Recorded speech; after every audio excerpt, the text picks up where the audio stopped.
على محمد وعلى آل محمد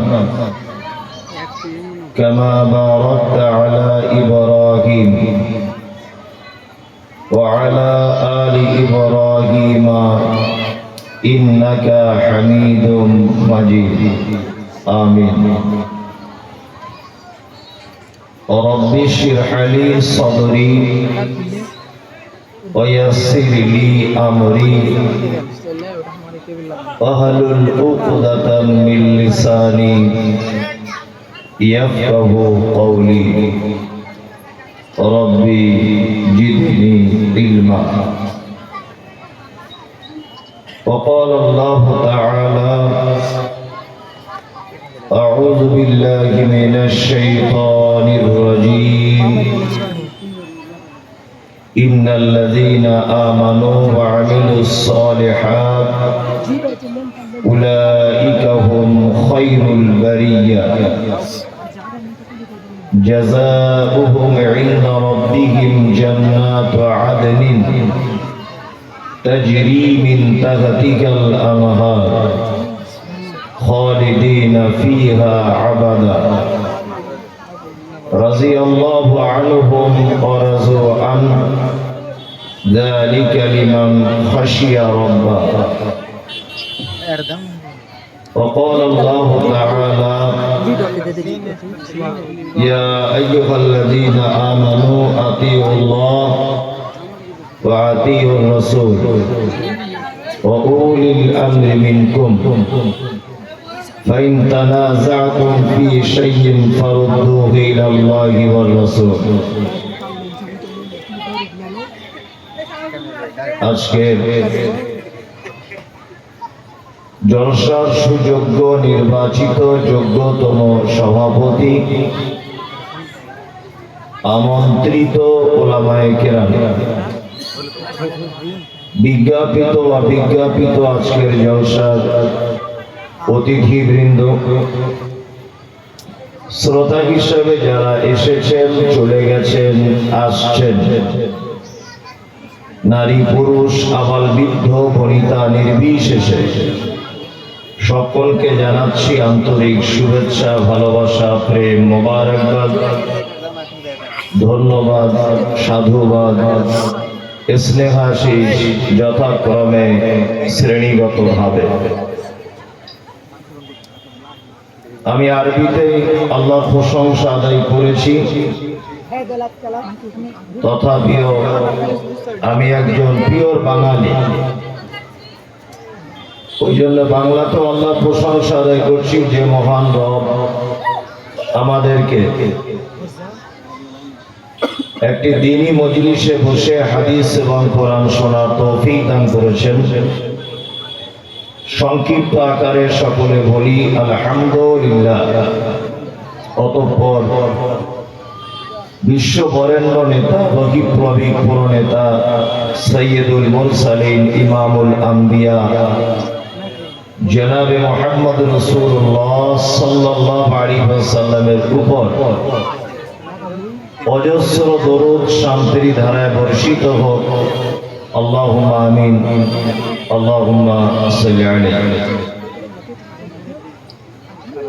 এতক্ষণ পর্যন্ত আপনারা বিভিন্ন উলামায়ে কেরামদের কাছ থেকে হাদিস এবং কোরআনের অনুকূলে অনেক জ্ঞানগর্ভ আলোচনা শ্রবণ করেছেন। আমি এসেছি অনেক দূর থেকে, খুব অল্প বিদ্যায় ভাঙাচোরা কণ্ঠে আমি আপনাদের সামনে কিছু কথা আলোচনা করব ইনশাআল্লাহ। আলোচনার বিষয়বস্তু হচ্ছে পৃথিবীতে ভালো মানুষ কে, তার গুণ কি এবং তার প্রাইস কি। আমরা সারা পৃথিবীতে একটি জিনিসের কম্পিটিশন খুব বেশি করি, আমাকে ভালো হতে হবে। আর পৃথিবীর মানুষ ভালোর মানদণ্ডটা কয়েকটা বিষয়ের উপরে করে। যেমন একটা 5 ওয়াক্ত নামাজি ছেলে সে বিয়ে করবে, কোন একটা ঘটককে বলেছে যে আমার জন্য একটা পাত্রী দেখো। তা ঘটক কোন এক মেয়ের বাপকে গিয়ে বলছে যে একটা ছেলে আছে 5 ওয়াক্ত নামাজি, গাঁঠের উপরে এতটা জায়গায় কাপড় পরে, বিড়ি সিগারেট খায় না, দাড়ি আছে মুখে, আজকে 4-5 বছর ফজরের জামাতের মিস নেই। মেয়ের বাপ তখন জিজ্ঞাসা করছে ছেলেটা কি করে? ফুচকা বিক্রি করে রাস্তায়। মেয়ের বাপ এ কথা শোনার পরে বলছে ভালো ছেলে দেখো, ভালো ছেলে। তার মানে ছেলেটা 5 ওয়াক্ত নামাজি, দাড়িওয়ালা, 3-4 বছর যে ছেলেটার ফজরের জামাত মিস নেই। আসলে ইনকামটা কম বলে এ আমাদের কাছে ভালো ছেলের উপাধি পেল না, তাই না? একটা ছেলে নামাজ পড়ে না, গাঁঠের নিচে কাপড় পরে, একটা ছেলে লম্পট বদমায়েশ খুব, কিন্তু ছেলেটার ইনকাম অনেক বেশি, অনেক টাকা পয়সা অনেক বেশি। দেখবেন আমাদের সব জায়গায় চেয়ারে ও আগে বসে থাকবে। মসজিদে বলুন ও নামাজ পড়ুক না পড়ুক, কমিটি গঠন হবে তখন দেখবেন সবাই ওর নামটা বলবে। ও নামাজ পড়ে না কিন্তু ও থাকবে। জলসা হবে, হ্যান্ডবিলে দেখবেন ওর নাম থাকবে। এলাকায় জলসা হবে, যেখানেই ওর নাম থাকবে। কারণ ও কিছুই করুক আর না করুক, ওর টাকা অনেক বেশি। তার মানে বুঝতে পারা যাচ্ছে যে পৃথিবীর মানুষের কাছে ভালোর মানদণ্ডটা অর্থের উপরে ডিপেন্ড করে। আপনি দুনিয়াতে দেখুন, আপনি আপনার পরিবারকে দিয়ে যাচাই করুন। আপনারা 4 ভাই, আপনার যে ভাইয়ের টাকা বেশি, আপনার মা দেখবেন তার ছেলেকে বেশি কোলে করে নিয়ে ঘরে। বাস্তব এটা। যে ছেলেটার দেখবেন টাকা বেশি, বাপ দেখবেন তার সাপোর্টে বেশি কথা বলে। হিসাবে আপনি বিয়ে করেছেন, আপনার শ্বশুরের 4 জামাই, আপনার সব থেকে অবস্থা খারাপ। আপনার শ্বশুর বারবার বলবে আমার বড় জামাইটা ভালো, অথচ আপনি নামাজি, দাড়িওয়ালা, পরেশগার ছেলে, আল্লাহওয়ালা ছেলে, আপনার টাকা নেই। এই কারণে আপনি আপনার শ্বশুরের কাছে পর্যন্ত ভালো জামাই নয়।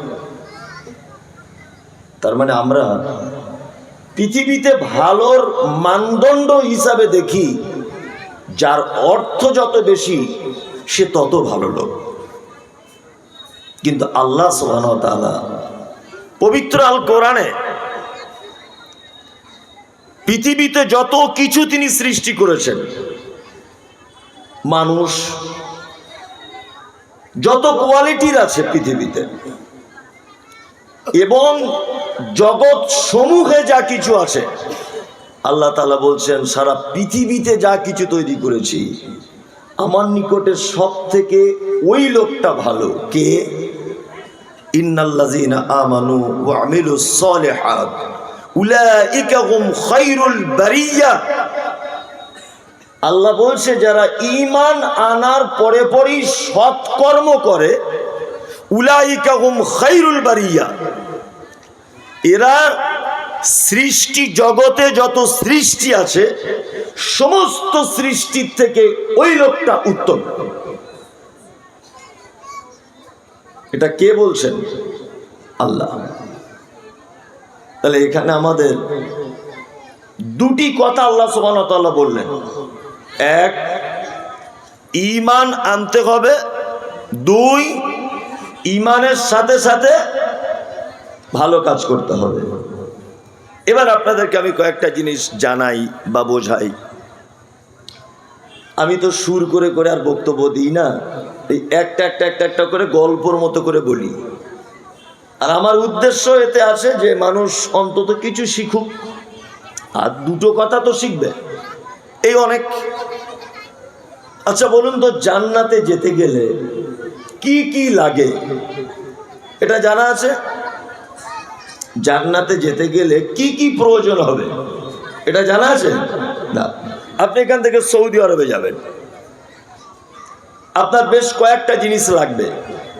এক, আপনাকে পাসপোর্ট লাগবে। শুধু আবার পাসপোর্ট হলেও হবে না, ভিসা লাগাতে হবে, তাই না? তারপরেও এতেও হবে না, আপনাকে প্লেনের টিকিট কাটতে হবে, তবেই তো আপনি পৌঁছাতে পারবেন। তার মানে কোথাও যদি আপনি যেতে চান, সেই জায়গাতে যাওয়ার একটা পদ্ধতি বা একটা প্রসেসিং আছে, তাই না? তা আমরা যারা এখানে বসে আছি, আচ্ছা বলুন তো, আপনারা কেউ জাহান্নামে যাব এই নিয়ত করে বসে আছেন? কেউ না তো। এর ভিতরে সুদখোর আছে, এর ভিতরে মাতাল আছে, এর ভিতরে জেনাখোর আছে, এর ভিতরে বদমাইশ লোক আছে, এর ভিতরে খুনি আছে। কিন্তু আপনি যত নিকৃষ্ট লোকই হন, আপনাকে যদি বলা হয় আপনি জাহান্নামে যাবেন, বলবে না, আমি জাহান্নামে যাব না। আমি লোক খারাপ হতে পারি, আমি কিন্তু জান্নাতের আশাবাদী। আশাবাদী কি না প্রত্যেক মানুষ? তাহলে এই জায়গাটায় যেতে গেলে কি লাগবে? তিনটে জিনিস লাগবে। কটা? তিনটা। এটা জেনে রাখুন, কাজে লাগবে। এক, ঈমান থাকতে হবে। দুই, মুসলিম হতে হবে। তিন, সৎ কর্ম থাকতে হবে। কেউ যদি মনে করে আমার শুধু ঈমান আছে, শুধু ঈমান, আমি জান্নাত চলে যাব, জি না। কেউ যদি বলে আমি শুধু মুসলিম হব, জি না। আপনাকে তিনটেই থাকতে হবে, ঈমানও থাকতে হবে, মুসলিমও হতে হবে, এবং সৎ কাজও করা লাগবে, তবে জান্নাত। কারণ আল্লাহ সুবহানাহু ওয়া তাআলা সৎ কাজের মাধ্যমে মানুষকে ক্ষমা করবেন এবং সৎ কর্মের মাধ্যমে মানুষকে জান্নাতে প্রবেশ করাবেন। কি বলছি বুঝতে পেরেছেন? ওইদিকে দেখছেন কেন? ওইদিকে কি আছে? কি বাঘ এসছে? বাঘ? আপনি আমার দিকে ফিরুন।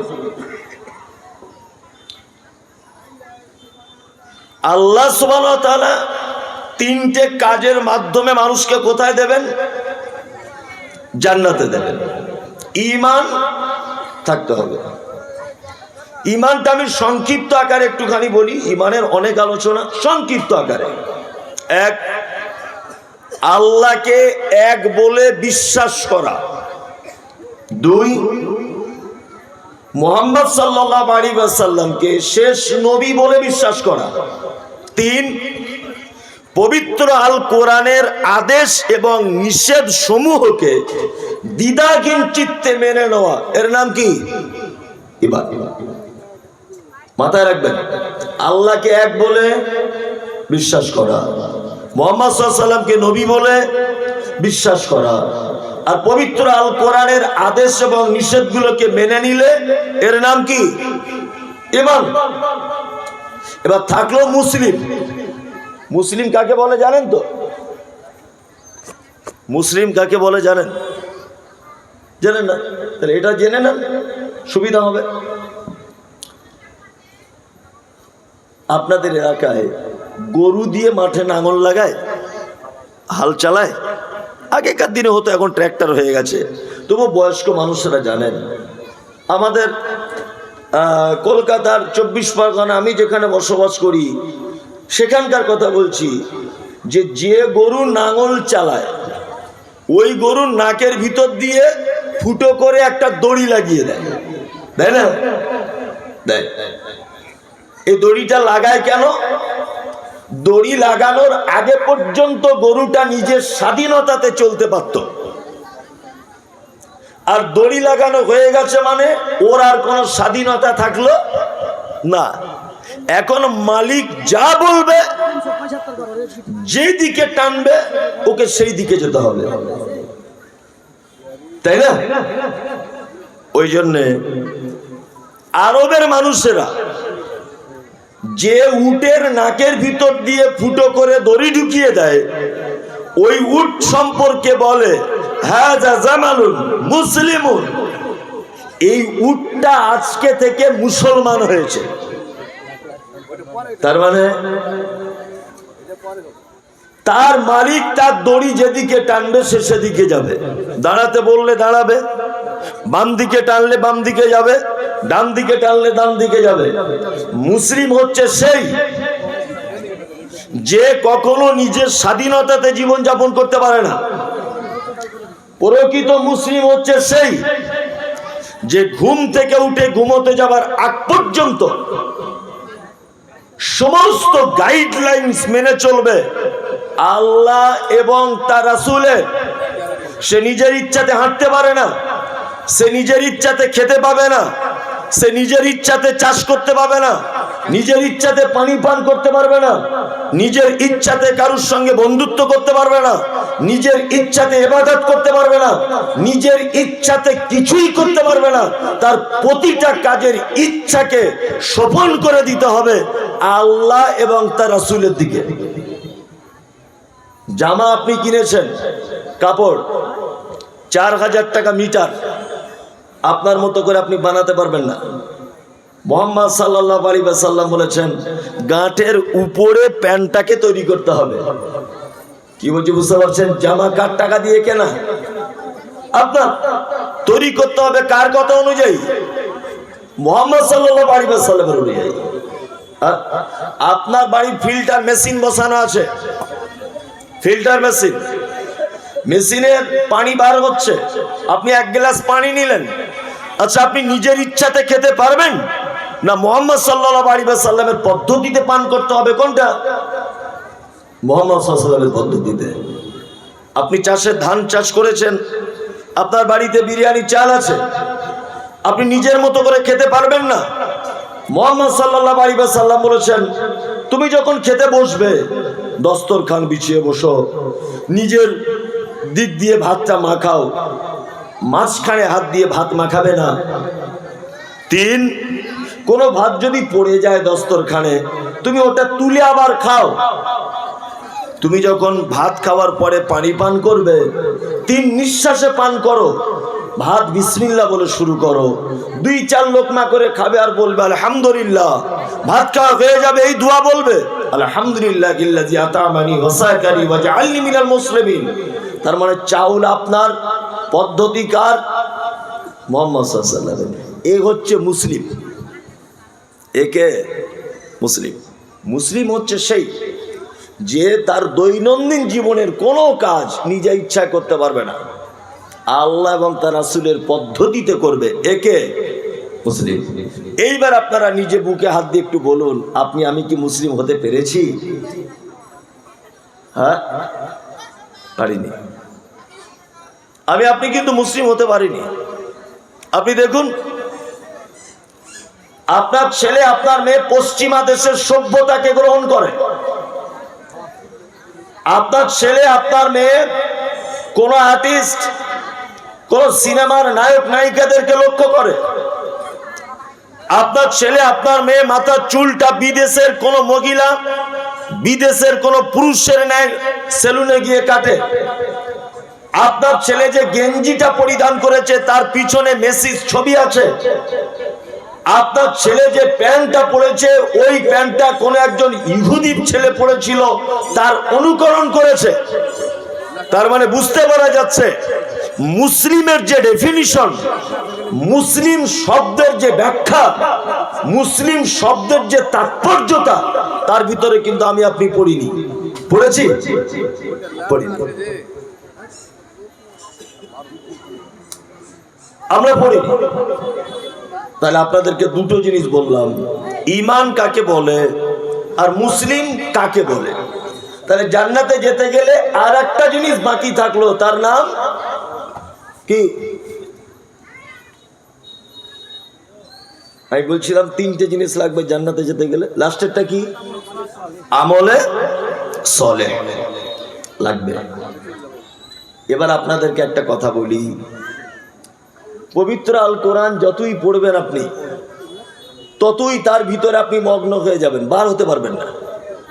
আর পবিত্র আল কোরআনের শব্দগুলিকে এমন করে চয়ন করা হয়েছে, মানে বিস্ময়ে অভিভূত হবেন আপনি যে আল্লাহ সুবহানাহু ওয়া তাআলা এত সুন্দর করে কোরআনটাকে সাজিয়েছেন। এই দেখুন একটা কথা বলি, পবিত্র আল কোরআনে যত জায়গায় আল্লাহ সুবহানাহু ওয়া তাআলা মানুষকে ভালো কাজ করার কথা বলেছেন, কোন জায়গাতে ভালো কাজের নির্দিষ্টকরণ করা হয়নি।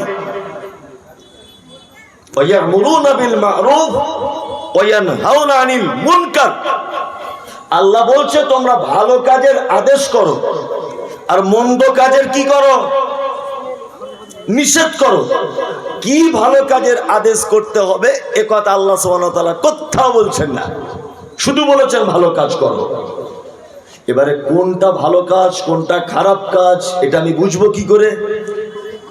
আল্লাহ নবী সাল্লাল্লাহু আলাইহি ওয়াসাল্লাম তিনি চমৎকার করে সাধারণ ভাষাতে বুঝিয়েছেন, ওই কাজ ভালো কাজ যে কাজ করার পরে তুমি নিজে খুশি হও, তোমার আত্মা তৃপ্তি পায়, এ কাজ ভালো কাজ।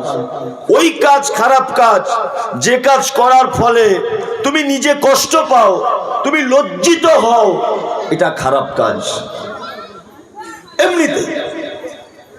আচ্ছা বলুন, এবার আপনাকে একটা কথা বলি, আচ্ছা আপনি আপনার আব্বার সামনে এক গ্লাস দুধ পান করতে পারবেন? পারবেন? এক গ্লাস গরম দুধ দেওয়া হলো আপনাকে, ওখানে আপনার আব্বা আছে, আপনার মা আছে, আমি মমতাজুল ইসলামও বসে আছি ধরে নেন, তা সবার সামনে দুধটা পান করতে পারবেন? পারবেন, সমস্যা নেই, এটা একটা ভালো জিনিস আপনি পান করছেন।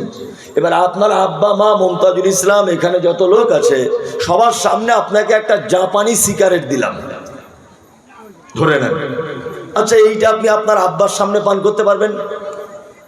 হ্যাঁ, কেন পারবেন না? এটা খারাপ কাজ, এটা খারাপ কাজ। আল্লাহর নবী ভালো এবং মন্দকে এইভাবে বুঝিয়েছেন। একটা বিড়ালের বাচ্চা পানিতে পড়ে গিয়েছিল, আপনি রাস্তা দিয়ে যাচ্ছেন, যেতে যেতে বিড়ালের বাচ্চাটাকে দেখে আপনার মনে দয়া হলো, আপনি পানিতে একটু নেমে জামা কাপড় ভিজিয়ে বাচ্চাটাকে তুলে দিলেন। আচ্ছা বলুন তো, আপনার মনের দিক দিয়ে আপনি একটা আনন্দ ফিল করবেন কি করবেন না? করবেন। জিস, আজকে সারাদিন আমি একটা বিড়ালের বাচ্চাকে বাঁচাতে পেরেছি, এটা ভালো কাজ। আপনি রাস্তা দিয়ে চলছিলেন, 3-4টে কুকুরের বাচ্চা দাঁড়িয়েছিল শীতকালে, আপনি একটা বাচ্চাকে ধরে পানিতে ফেলে দিলেন, সে থরথর থরথর থরথর করে কাঁপছে। আচ্ছা বলুন তো, এটা দেখে আপনার অন্তরে খারাপ লাগবে কি লাগবে না? অবশ্যই এটা খারাপ কাজ। ওই জন্য আমি একটা কথা বারবার বলি যে আলেম ওলামাদের কাছে ফতোয়া জিজ্ঞাসা করার আগে ওই ফতোয়াটা নিজের বিবেকের কাছে জিজ্ঞাসা করে দেখো যে নিজের বিবেক ফতোয়াটা কি দিচ্ছে। কালকে একজন আমাকে ফোন করে বলছে, হুজুর আমার আব্বা মারা গেছে, জমি জায়গা আমার বোনেদের যতটা পেরেছি ভাগ করে দিয়েছি, এখন কি আমাদের বাড়িটাও ভাগ করতে হবে? আমি বললাম, তোমার আব্বার টাকা দিয়ে যদি একটা হারিকেন কেনা থাকে আর ওই হারিকেনের বাতিটা যদি তোমার বাপের টাকায় কেনা হয়, ওই হারিকেনের বাতির ভাগও তোমার বোন পাবে। বাড়ি তো অনেক দূরের কথা, ওই হারিকেনের যে ফিতেটা আলোটা জ্বলে, ওই ফিতেটা ওই বাতিটারও ভাগ পাবে তোমার বোন। আপনি বোনকে জমি দিবেন কি না, এটা আলেম ওলামাদের কাছে জিজ্ঞেস করার কোনো প্রশ্ন নেই। আপনি এখানে জিজ্ঞেস করে বলুন, এখানে জিজ্ঞেস করুন যে আমি আমার বোনকে যে জমি দিচ্ছি না, এটা আমি ভালো কাজ করছি না খারাপ কাজ করছি। দেখবেন ভালো কাজ এবং খারাপ কাজ কাউকে বলা লাগবে না, আপনি এইখানে অন্তরে নিজের বিচার, নিজের জায়গাতে আপনি বিচার ফেলে দেন, এ আপনাকে বিচার করে দেবে। এবার আপনাকে আমি আর একটা মজার কথা বলি, ভালো কাজ যে কোনো কিছু হতে পারে, শুধু যে ভালো আমি মানুষের করবো এ কথা নয়, শুধু যে মানুষের প্রতি আমার ভালোবাসা থাকবে এটা নয়। আপনারা জানেন, আজকে থেকে একটা কথা সবসময় আপনারা শোনেন, দেখুন আমি একটু নতুন করে সাজিয়ে বলছি, কেমন লাগে আপনার কাছে? একজন পতিতালয়ের নারী দেহ ব্যবসা করে, আচ্ছা এর থেকে আর কোনো খারাপ মহিলা আছে? নাই। এ রাস্তা দিয়ে হেঁটে হেঁটে হেঁটে হেঁটে যাচ্ছে, যেতে যেতে দেখতে পাচ্ছে যে একজন তৃষ্ণার্ত কুকুর পিপাসায় কাতর হয়ে গেছে। এই কুকুরটি একটি পানির কূপের সাইডে কাদা মাটি জিভ দিয়ে চাটছে, জিভ দিয়ে। মহিলাটির মনে দয়া হয়ে গেল, ইস আমারও যেমন কষ্ট হয় কুকুরটারও তো ঠিক তেমনই কষ্ট হচ্ছে। মহিলাটা নিজের ওড়না বা নিজের গায়ে থাকা পরনের কাপড়টি দিয়ে নিজের পায়ের মোজাটা ওড়নাতে বাঁধলেন, বাঁধার পর কূপের ভিতরে ফেললেন।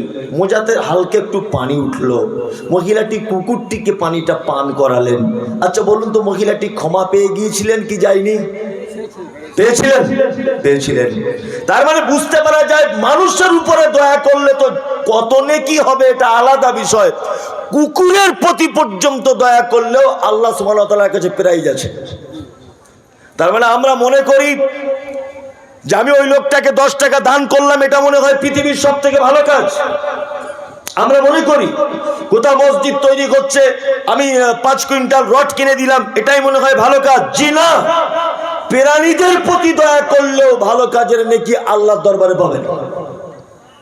ওই জন্য আল্লাহ সুবহানাহু ওয়া তাআলা ভালো কাজের নির্দিষ্টকরণ করেননি যে এই কাজটাই ভালো আর এইটাই ভালো, এ কথা আল্লাহ তাআলা বলেননি। শুধু বলেছেন ভালো কাজ, শুধু বলেছেন কি ভালো কাজ। আমি গরিব মানুষ, আমি রিক্সা চালক, আমায় হার্টের পেশেন্ট, ডাক্তার বলেছে অপারেশন করতে হবে, 4 লাখ টাকা খরচা। আমার পক্ষে টাকা জোগাড় করা সম্ভব নয়। আপনি গ্রামের পঞ্চায়েত প্রধান, আপনি গ্রামের একজন দামি মানুষ, আপনার সঙ্গে ডাক্তার শৈলেন চট্টোপাধ্যায়ের খুব খাতির, উনি হার্ট স্পেশালিস্ট, উনি অপারেশনও করেন। আমি গরিব মানুষ, আপনি যদি আমার ওই শৈলেন চট্টোপাধ্যায়ের সঙ্গে একটু যোগাযোগ করিয়ে দেন যাতে আমার অপারেশনটা ফ্রিতে হয়। কি বললাম বুঝলেন? এই যোগাযোগটুকু যদি আপনি করিয়ে দেন, অবশ্যই আল্লাহ চাইলে এর বিনিময়ে আপনার জীবনের পাপগুলোকে ক্ষমা করে দিতে পারে, কারণ আপনি একজনের উপকার করেছেন।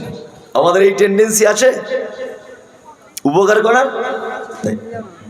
আমরা নার্সিংহোমের অ্যাড্রেস দিয়ে দিই, দিয়ে আবার নার্সিংহোমওয়ালাকে বলি আমার জন্য 5,000 রেখে তবে কাজ করবেন। এই তো আমাদের চরিত্র, এগুলো তো দেখতে পাওয়া যাচ্ছে। একটা গরিব মানুষ সরকারি কোনো সুযোগ সুবিধা এসেছে, তা গ্রামের যারা লোকাল নেতা আছে তারা বলছে আমাদের জন্য সব গড়ে 2,000 টাকা করে রেখে তবে বলো। আপনাদের মালদা তো অবশ্য এরকম নেই, আমাদের ওদিকে আছে। সরকারি ঘর এসেছে 10,000, কারোর বাথরুম এসেছে ওখান থেকে 300 করে, কারোর অমুক এসেছে ওখান থেকে 1,500। আসে না, আসে না, আসে, এইভাবে নিচ্ছে মানুষের কাছ থেকে। শুনুন, আল্লাহ নবী সাল্লাল্লাহু আলাইহি ওয়াসাল্লাম মিরাজের রাত্রিতে জাহান্নামে একজন মহিলাকে দেখলেন। ভালো করে বুঝবেন, মহিলাকে দেখলেন। ফিরে আসার পরে আল্লাহ রাসূল বর্ণনা করছেন যে ওই বাড়ির একজন মহিলাকে জাহান্নামের ভিতরে দেখলাম। কি ব্যাপার? তদন্ত করে দেখা যাচ্ছে ওদের বাড়িতে একটা বিড়াল ছিল, বিড়াল। সেই বিড়ালটাকে ও খাঁচার ভিতরে বন্দি করে রাখতো, খেতেও দিত না, পানি পান করার সুযোগ দিত না। এক পর্যায়ে বিড়ালটা মারা গেল। আল্লাহ রাসূল সাল্লাল্লাহু আলাইহি ওয়াসাল্লাম বলছেন বুঝতে পেরেছি, ও বিড়ালের প্রতি এই নিষ্ঠুর ব্যবহারের কারণে আল্লাহ ওকে জাহান্নাম পর্যন্ত পৌঁছে দিয়েছে। তার মানে বুঝতে পারা যায় ভালো কাজ প্রাণীদের ক্ষেত্রে করলেও যেমন জান্নাত পাওয়া যায়, প্রাণীদের সাথে পর্যন্ত খারাপ আচরণ করলে কি হয়? জাহান্নামে যাওয়া যায়, তাই না? সারা পৃথিবীতে একটি স্লোগান চলছে, মুসলিম মানে সন্ত্রাস, মুসলিম মানে খুনি, মুসলিম মানে মাওবাদী, মুসলিম মানে টেররিস্ট, মুসলিম মানে আতঙ্কবাদী। এই স্লোগান সারা পশ্চিম বাংলাতে যে হারে চলছে, আমার মনে হয় তারা ইসলাম সম্পর্কে জ্ঞান রাখে না। আরে যে ধর্মের একটা বিড়াল মারলে থাকার জায়গা জাহান্নাম, যে ধর্মে একটা কুকুরকে পানি পান করালে থাকার জায়গা জান্নাত, এরা সেই জাতি যে জাতি নিজের স্ত্রীকে বিছানায় ফেলে দিয়ে ইসলামের জন্য জেহাদের ময়দানে যেতে ভয় করে না। আরে এরা কখনো সন্ত্রাসী হতে পারে? আজকে আপনি দেখুন সোশ্যাল মিডিয়াতে সব জায়গাতে লেখা উঠছে মাদ্রাসা মানে সন্ত্রাস, মাদ্রাসা মানে মাওবাদী, মাদ্রাসা মানে আতঙ্কবাদী, মাদ্রাসা মানে খুনি। সারা ভারতবর্ষের ইতিহাসে যত খুন হয়েছে, যত সাম্প্রদায়িকতা হয়েছে, যত রকমের বিশৃঙ্খলা সৃষ্টি হয়েছে, একটা জায়গাতে মুসলিম কোন যুবক জড়িত তার সত্যতা প্রমাণ করা যায় না। অথচ ইসলাম সম্পর্কে না জেনে ইসলামের উপরে তারা অপবাদ দিয়েই চলেছে। আপনারা জানেন ইতিহাস, আপনারা জানেন যে ভারতবর্ষের কিছু বড় বড় জিনিস ঘটেছে। যেমন ওই আপনার তাজ হোটেলে বিস্ফোরণ হয়েছিল, আপনারা জানেন এটা করেছিল কারা? নিশ্চয়ই কোনো মুসলিম নয়, কোনো মাদ্রাসায় পড়া ছেলে নয়। আপনারা জানেন যে সারা পৃথিবীর সব থেকে বড় খুনি হিটলার 60 লক্ষ ইহুদিকে তিনি হত্যা করেছেন। আপনারা এটাও জানেন যে ভারতবর্ষের এই মুহূর্তে দ্বিতীয় পর্যায়ের সব থেকে বড় খুনি তিনি হচ্ছেন ভারতবর্ষের যিনি বর্তমান প্রধানমন্ত্রী। তিনি মুজাফফরনগরে অসংখ্য মানুষকে মেরেছেন, গুজরাটে অসংখ্য নারী পুরুষকে হত্যা করেছেন।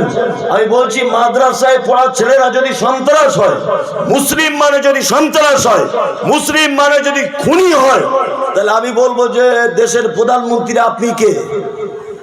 আপনি কে? আরে ইসলাম কখনো খুনের শিক্ষা দেয়?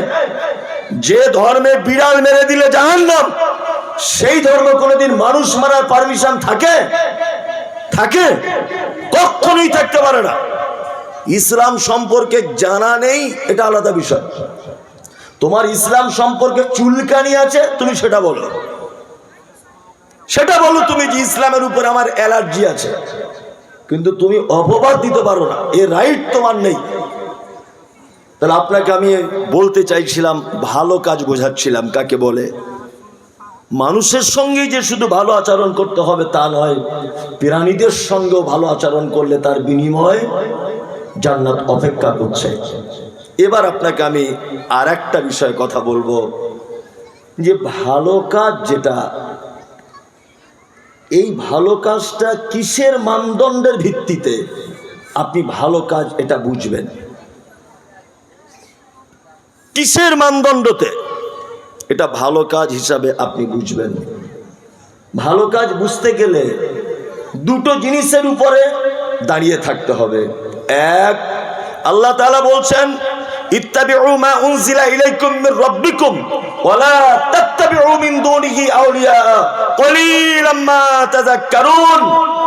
আল্লাহ সুবহানাহু ওয়া তাআলা বলছেন, পৃথিবীর মানুষ তোমরা আনুগত্য করো আল্লাহর পক্ষ থেকে নাজিল হয়েছে যে কিতাব, ওই কিতাবের, আর মুহাম্মদ সাল্লাল্লাহু আলাইহি ওয়াসাল্লামের এ ছাড়া অন্য কোন ওলি আউলিয়াদের আনুগত্য করতে যেও না। তার মানে আমাদের ভালো কাজের মানদণ্ড কিসের উপরে?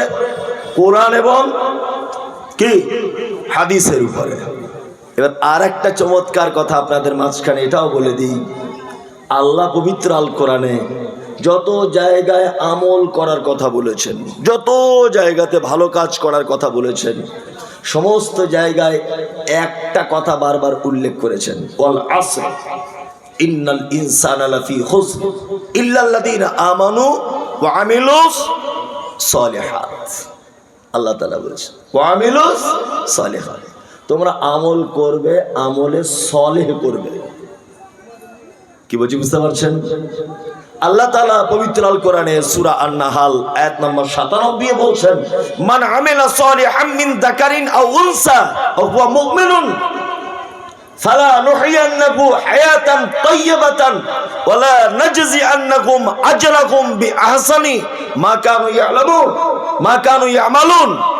আল্লাহ তাআলা বলছেন, তোমাদের ভিতরে নারী হোক, তোমাদের ভিতরে পুরুষ হোক, যে কেউ হোক, যদি ঈমানের অবস্থায় আমলে সলেহ যদি করে, তার মানে বুঝতে পারা যাচ্ছে আমলে সলেহ এটা একটা স্পেশাল আমল।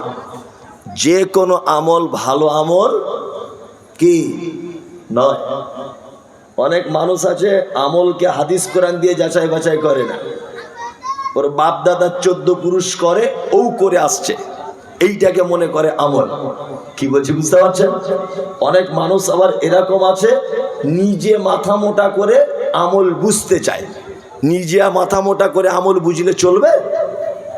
আল্লাহ পবিত্র আল কোরআনে কি বলছেন? আমিলাতুন নাসিবা তাসলা নারান হামিয়া।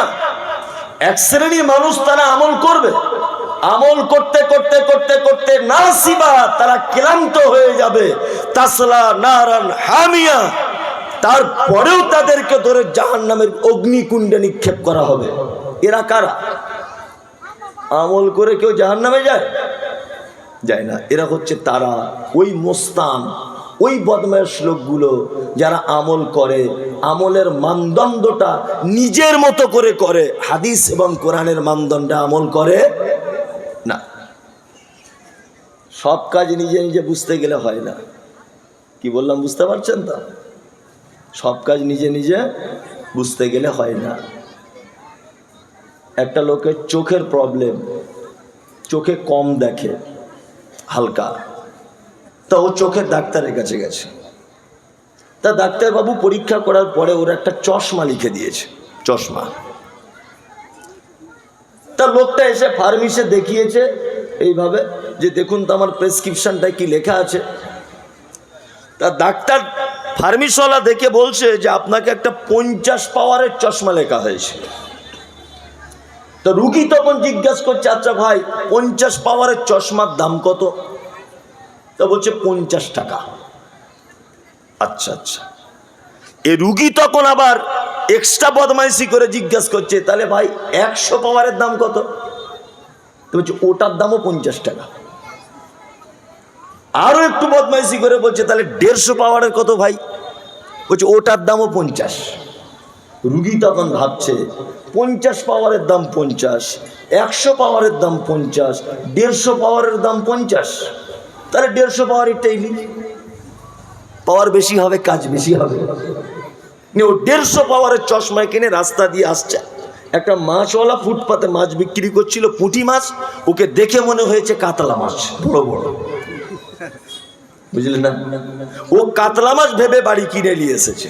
এখন ওর বাপ, ওর স্ত্রী পুঁটি মাছ যেভাবে রান্না করে, আমাদের ওদিকে বলে পুঁটি মাছ টক দিয়ে রান্না করে, ভেজে খায়, তারপরে যেমন পেঁয়াজ টিয়াজ দিয়ে রান্না করে, তেমন পুঁটি মাছের তো আর ডাকা হয় না, পিস হয়, পিস হয় না, গোটাই রান্না করতে হয়। তোর স্ত্রী ঠিক তেমন করেই সাজিয়ে গুছিয়ে রান্নাটা করেছে। এখন ও খাওয়ার সময়তে চশমা খুলে খেতে বসেছে। ওর স্ত্রীকে তখন মাছ দেখছে আর বলছে, হারামখোর, আমি আনলাম কাতলা মাছ আর তুই দিলি পুঁটি মাছ, মাছ কি তোর ভাইয়ের বাড়িতে দিয়ে এলি? ওর স্ত্রী বলছে, না, আমার মরা নানির কসম করে বলছে আমি এ কাজ করিনি। বলছে তাহলে পুঁটি মাছ কেন দিলি? আমি তো কাতলা মাছ নিয়ে এসেছি। নিয়ে লোকটা বিরক্ত, ওর স্ত্রীকে খুব মেরেছে। স্ত্রী খুব টেনশন যে এ কি ব্যাপার, আগে এরকম তো ছিল না, এনেছে পুঁটি মাছ, রান্নাও করেছি পুঁটি মাছ, মারছে কেন? খুব টেনশনে আছে বেচারা। তখন 3-4 দিন 5 দিন এইভাবে মার খাচ্ছে ওর স্ত্রী। লোকটা তখন একদিন ভাবছে, সত্যি মনে হয় কোথাও ভুল হচ্ছে। 30 বছর বিয়ে করেছে, আমার স্ত্রীকে কোনোদিন তো এত ভুল করে না, আর এত মারও তো কোনোদিন খায় না, গন্ডগোল কোথায়? গন্ডগোলটা কোথায়? চশমা নিয়ে লোকটা ডাক্তারের কাছে আবার গেছে, গিয়ে বলছে, ডাক্তার বাবু। কি বলছে? আপনার এই চশমা যেদিন থেকে আমি পড়ছি না, আমার বউ খুব মার খাচ্ছে, একটু দেখুন তো ঘটনা কি। এখন ডাক্তার চশমা মেশিনে পরীক্ষা করে দেখছে, ভাই এই চশমা তো আমি লিখিনি, আমি তো লিখেছি আপনার 50 পাওয়ারের, তা আপনি 150 পাওয়ারের কিনলেন কেন? তখন লোকটা বলছে, 50 পাওয়ারের ডাক্তারবাবু যে দাম, 150 পাওয়ারের একই দাম, ওই জন্য আমি একটু মাস্টারি করে 150 পাওয়ারটাই কিনেছি। তার মানে ডাক্তারের প্রেসক্রিপশন ছাড়া যদি রুগী এক্সট্রা কিছু বদমাইশি করতে যায়, বিপদ হবে কি হবে না? হবে। শুধু হবে না, হবেই। তা আমাদের আমলের ক্ষেত্রে আল্লাহ তাআলা বলছেন আমা আতাকুমুর রাসূল ফাখুযুহু আমা নাহাকুম আনহু ফান্তাহু। আমলের ব্যাপারে আমার নবী যতটুকু দেয় ততটুকু গ্রহণ করো। আমার নবী যেখানে দাঁড়িয়ে করতে বলেছে দাঁড়িয়ে করো, যেখানে বসে করতে বলেছে বসে করো, সবাই মিলে যেখানে করতে বলেছে সবাই মিলে করো, একাকী যেখানে করতে বলেছে একাকী করো, নবী যেখানে হাত তুলতে বলেছে ওখানে তোলো, নবী যেখানে তুলতে মানা করেছে তার থেকে দূরে থাকো, যেখানে দূরে কাজ পড়তে বলেছে ওখানেই সীমাবদ্ধ, 3 রেখাত যেখানে বলেছেন ওটাই চূড়ান্ত, যেখানে দাঁড়াতেই মানা করেছেন ওটাই চূড়ান্ত। এক কথা, একজন মানুষ জান্নাতে যাওয়ার জন্য যে আমল করবে এই আমলের মানদণ্ড হবে আল্লাহর কিতাব এবং মুহাম্মদ সাল্লাল্লাহু আলাইহি ওয়াসাল্লামের সুন্নাত। এর ব্যতিক্রম যদি এক্সট্রা করে কোনো আমল করতে যায় তার থাকার জায়গা জাহান্নাম, নিশ্চিত তার থাকার জায়গা জাহান্নাম। বোঝাতে পেরেছি আপনাকে? তার মানে আপনার জীবনে জান্নাতে যাওয়ার প্রেসক্রিপশন করে দিয়েছেন কে? আল্লাহ এবং মুহাম্মদ সাল্লাল্লাহু আলাইহি ওয়াসাল্লাম। এই প্রেসক্রিপশনের বাইরে যদি আপনি মাস্টারি করতে যান তাহলে আপনার ব্যাপারে আল্লাহ তাআলা বলছেন আমিলাতুন নাসিবা তাসলা নারান হামিয়া। ওরা আমল করতে করতে করতে করতে করতে করতে এক পর্যায়ে ক্লান্ত হয়ে যাবে, তারপরে ওদের থাকার জায়গা কোথায়? জাহান্নাম। আমি যে কথা বলতে বলতে এখানে এসেছি, জান্নাতে যেতে গেলে আল্লাহ বলছে 3টা জিনিস লাগবে, ভালো কাজ, তাই না? 2, প্রথমে যে আয়াত বলেছিলাম আয়াতটা শেষ হয়নি, আল্লাহ তাআলা বলছেন ইন্নাল্লাযীনা আমানু ওয়া আমিলুস সলিহাত। পৃথিবীর শ্রেষ্ঠ ব্যক্তি তারা যারা আমল করে আর ঈমান আনে। উলাইকা হুম খায়রুল বারিয়া, এরা পৃথিবীর সৃষ্টি সমূহের মধ্যে সবথেকে শ্রেষ্ঠ। আল্লাহ শুধু শ্রেষ্ঠ সার্টিফিকেট দিয়ে দিলেন না, শ্রেষ্ঠ শুধু সার্টিফিকেট দিলেন না, এদের প্রাইজের ব্যবস্থা করেছেন। দুনিয়ার মানুষ তো শুধু সার্টিফিকেট দিয়ে ছেড়ে দেয়। দেখছেন না বর্তমান সরকারের কি অবস্থা? সরকারি স্কুলগুলোতে পড়াশুনো হচ্ছে না, অথচ দামি দামি মিশন পারমিশন পেয়ে যাচ্ছে। নিয়ে একটা ছেলে 20 লাখ 25 লাখ টাকা দিয়ে পড়াশুনো করলো, লাস্টে বলছে চাকরি কই, চাকরি কই, বলছে চপ ভাজো, তোমরা চপ ভাজো, চপ শিল্প করো। মানে সার্টিফিকেট দিতে পেরেছে, কর্ম দিতে পারেনি। আমার আল্লাহ তাআলা শুধু ভালো সার্টিফিকেট দিলেন না, তিনি বলছেন জাযাউকুম ইনদা রাব্বিকুম, তোমার রবের পক্ষ থেকে রয়েছে উত্তম প্রতিদান। জান্নাতু আদনিন তাজরি মিন তাহতিহাল আনহার, তোমাদের জন্য থাকলো আমার পক্ষ থেকে চিরস্থায়ী জান্নাত, যার পাদদেশে প্রবাহমান ঝর্ণা। আল্লাহ বলছেন রাদিয়াল্লাহু আনহুম, তাদের উপরে আমি রাজি হয়েছি, ওয়ারাজু আনহু, তারাও আমার উপরে রাজি হয়েছে। আলিমান খাশিয়া রাব্বা, তারা তাদের প্রভুকে ভয় করে। তাহলে 2টো কাজ করলে আল্লাহর দরবারে চিরস্থায়ী জান্নাত পাওয়া যায়। আল্লাহ তাআলা বললেন 1 ঈমান আনতে হবে, আর 2 সৎ কাজ করতে হবে। তাহলে আল্লাহর দরবারে কি আছে? জান্নাত। আচ্ছা, আপনাদেরকে যদি আমি কিছু ভালো কাজ বলে দিই তাহলে করা যাবে? যাবে? এরকম ইনশাল্লাহ কত জলসায় বলেছেন, এটা নিয়ে কটা হবে? প্রায় 150-200 জলসা ইনশাল্লাহ বলে বলে এসছেন, তাই না? ইনশাল্লাহ ইনশাল্লাহ বলে চালাকি করে পার করে দেবেন না। নিয়ত করে নেন যে আমি আজকে থেকে ভালো কাজ করবই, ইনশাল্লাহ বলুন। ইনশাল্লাহ। আমি পবিত্র আল কোরআন থেকে একটা ভালো কাজ বলছি। বক্তব্য অনেক শুনেছেন, আবার শুনবেন, অনেক ভালো ভালো বক্তা আছে, আবার আগামী বছর আসবে। আমার ভাঙা গলায় কয়েকটা ভালো কাজ বলছি, আপনার দিমাগে ঢোকে কি দেখুন তো ভালো কাজগুলো। কোরআন থেকে বলছি। আল্লাহ তাআলা বলছেন পৃথিবীতে সবথেকে বেশি ভালো আমার কাছে ওই লোকগুলো যাদের ভিতরে 4টে গুণ আছে। কটা গুণ? 4টা। এই গুণগুলো আমাদের মেমোরিতে আজকে অ্যাকসেপ্ট করবে ইনশাআল্লাহ। ইনশাআল্লাহ। 1, আল্লাহ তাআলা বলছেন আল্লাযীনা ইউনফিকুনা ফিস সাররাই ওয়াজ যাররাই ওয়াল কাযিমিনাল গায়যা ওয়াল আফিনা আনিন নাস ওয়াল্লাহু ইউহিব্বুল মুহসিনিন। 4টে কাজ। 1, আল্লাহ বলছে আল্লাযীনা ইউনফিকুনা ফিস সাররাই, যারা দান করে আল্লাহর রাস্তায়, সচ্ছলতায় অসচ্ছলতায়। এই দানের ব্যাপারে তো অনেক বক্তব্য শুনেছেন না? আমার আগে যিনি বক্তব্য রাখছিলেন তিনিও দানের কথা বলছিলেন না, বুঝলেন তো? আর জলসা মানেই দানের কথা। তা আমি দানের বক্তব্য 10 মিনিট আমাকে সুযোগ দেন, আমি আপনাকে শোনাচ্ছি, দেখুন আপনার কেমন লাগে। কোরআন দিয়ে বলছি, পৃথিবীতে যত পাপ মানুষ করে, যত ভুল মানুষ করে, তার মধ্যে কিছু ভুলের সাজা, কিছু ভুলের জরিমানা দুনিয়াতেই আল্লাহ তাআলা ঘোষণা করে দিয়েছেন। দুনিয়াতেই। যেমন আপনাকে বলি, এই কোনো দিকে আপনি ডিস্টার্ব করবেন না, এই এতক্ষণ যা শুনেছেন সব ভুলে যান, আমার আপত্তি নেই, এই জায়গাটুকু ভুলবেন না। কত ইম্পর্টেন্ট বিষয় দেখুন। আমরা অনেক সময় স্বামী স্ত্রী ঝগড়া করতে করতে স্ত্রীকে রাগ করে বলি, আল্লাহর কসম করে বলছি তোর মায়ের ঘর জীবনে যাব না। বলি অনেক সময় রাগ করে। ঝগড়া হয়েছে কখন? দুপুর 2টোর দিকে। সারাদিন কথা নেই, সন্ধ্যাবেলাতেও কথা নেই, রাতের বেলা খাওয়া দাওয়ার পরে একই খাটে শুয়ে আছেন, ও ওইদিকে ফিরে আপনি এইদিকে ফিরে। তারপরে আল্লাহর পক্ষ থেকে দয়া ভালোবাসা জন্ম হয়েছে, আবার এক জায়গায় হয়ে গেছেন। সারা রাত মোটামুটি ভালোই কাটলো। সকালবেলা উঠে বলছে, সাবিনার মা দেখ তুই রাগ করিস না, কালকে বলেছিলাম না তোর মায়ের বাড়ি যাব না, তো ওটা কিছু মনে করিস না, রাগের মাথাতে বলেছি, তোর মায়ের বাড়ি যাব, চল মোটর সাইকেলটা বার করছি যাই। দুজনা চলে গেলেন ওর মায়ের বাড়ি। অথচ তার আগের দিন দুপুর 2টোয় বলেছিলেন, আল্লাহর কসম তোর মায়ের বাড়ি যাব না। এই যে কসম দিয়ে কসমটা আপনি রক্ষা করতে পারলেন না, আচ্ছা বলুন তো জরিমানা আছে না নেই? আছে। কি জরিমানা জানা আছে কারুর? কসমের জরিমানা কি? 2টো।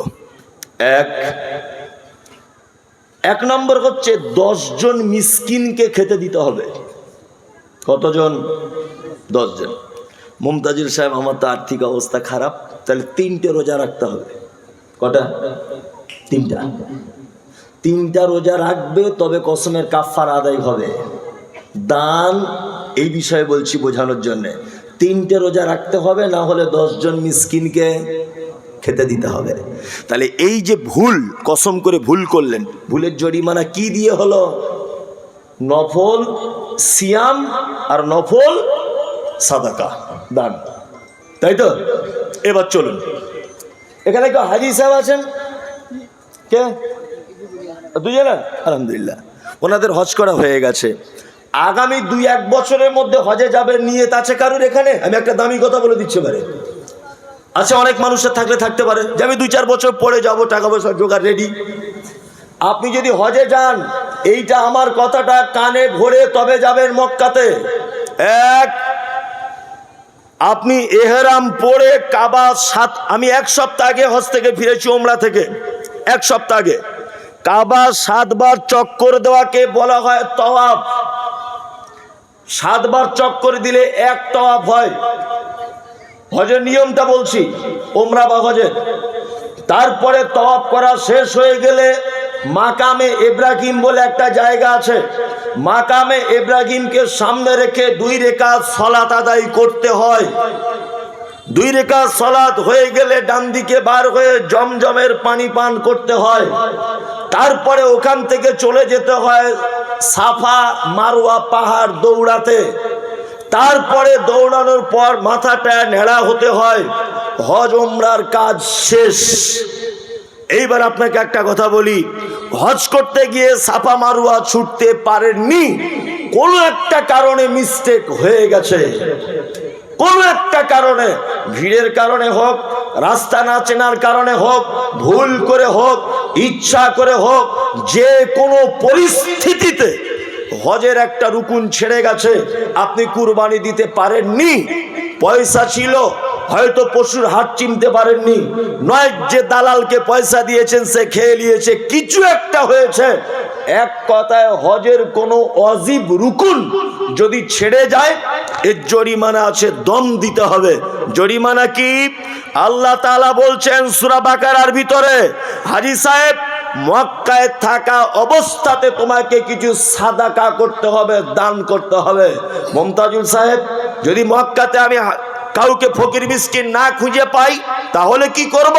আল্লাহ তাআলা বলছেন মক্কায় থাকা অবস্থায় 3টে রোজা রাখো, আর যেদিন তুমি বাড়ি আসবে দমদম এয়ারপোর্টে নামো, বাগডোগরা এয়ারপোর্টে নামো, যে এয়ারপোর্ট থেকে তুমি পিণ্ডলতলাতে ফিরবে তারপরের দিন থেকে তোমাকে 7টা রোজা রাখতে হবে। টোটাল 10টা রোজা তোমার জরিমানার রোজা। বোঝাতে পেরেছি? তাহলে এই যে হজের একটা ভুল করলেন, জরিমানা কি দিয়ে? কে? দুটো জিনিস দিয়ে। এক হচ্ছে দান, 2 রোজা বা সিয়াম। আগে কসমের জরিমানা দুটো কি দিয়ে? দান আর রোজা, সিয়াম, তাই তো? এখন এটাতেও তাই। এবার একটা মারাত্মক কথা আপনাদেরকে শোনাই। পবিত্র আল কোরআন আপনি খুলুন, সূরা মুজাদালা। যাদের বাড়িতে বাংলা কোরআন আছে একটু বাড়ি গিয়ে চেক করবেন ঘটনা ঠিক না ভুল। আল্লাহ বলছে কথা, ইয়ং ছেলে বিয়ে করেছে তো ওর রক্ত গরম, ও বুঝে কম, একটা মেয়েকে দেখে বিয়ে করে নিয়েছে। বিয়ে করে নতুন নতুন তো ওর বউকে বলছে, সাবিনা তোমার হাতগুলো অনেকটা আমার মায়ের মতো দেখতে, বলে ফেলেছে। তুমি যখন হাসো না আমার মা ঠিক এরকম করে হাসতো, বলে ফেলেছে। তুমি চোখগুলো এমন করে তাকাও না আমার মা এরকম করে দেখে। ও তো বোকা, বুঝে না, ওই স্ত্রীকে বলে দিয়েছে। আচ্ছা বলুন তো, কেউ যদি তার স্ত্রীর কোনো অঙ্গ প্রত্যঙ্গ তার মায়ের সাথে যদি তুলনা করে, এটা পাপ কি পাপ নয়? শুধু পাপ নয়, এটা লোকাল পাপ নয়, এটা ইন্টারন্যাশনাল। বলছি ইন্টারন্যাশনাল পাপ, সত্যি ইন্টারন্যাশনাল পাপ। এই পাপের যদি দাঁড়ি পাল্লাতে তোলা হয় তা পাল্লার দড়ি ছিঁড়ে পড়ে যাবে, এত মারাত্মক পাপ। এর জরিমানাটা শুধু শুনুন। কেউ যদি তার স্ত্রীর কোনো রকমের অঙ্গ প্রত্যঙ্গ মায়ের সাথে তুলনা করে, এর জরিমানাটা শুধু দেখুন। আল্লাহ এই গল্প একটা সূরার ভিতরে টোটালে বর্ণনা করেছেন, সূরা মুজাদালা। কদ সামিআল্লাহু কাওলাল্লাতী তুজাদিলুকা ফি জাওজিহা ওয়া তাসতাকি ইলাল্লাহ। এই সূরাটা পড়ে দেখবেন। আল্লাহ প্রথম জরিমানা করছেন, এদিকে ফিরুন, প্রথম জরিমানা করছেন, 1 ফাতাহরিরু রাকাবাতিন মিন ক্বাবলি আন ইয়াতামাসসা।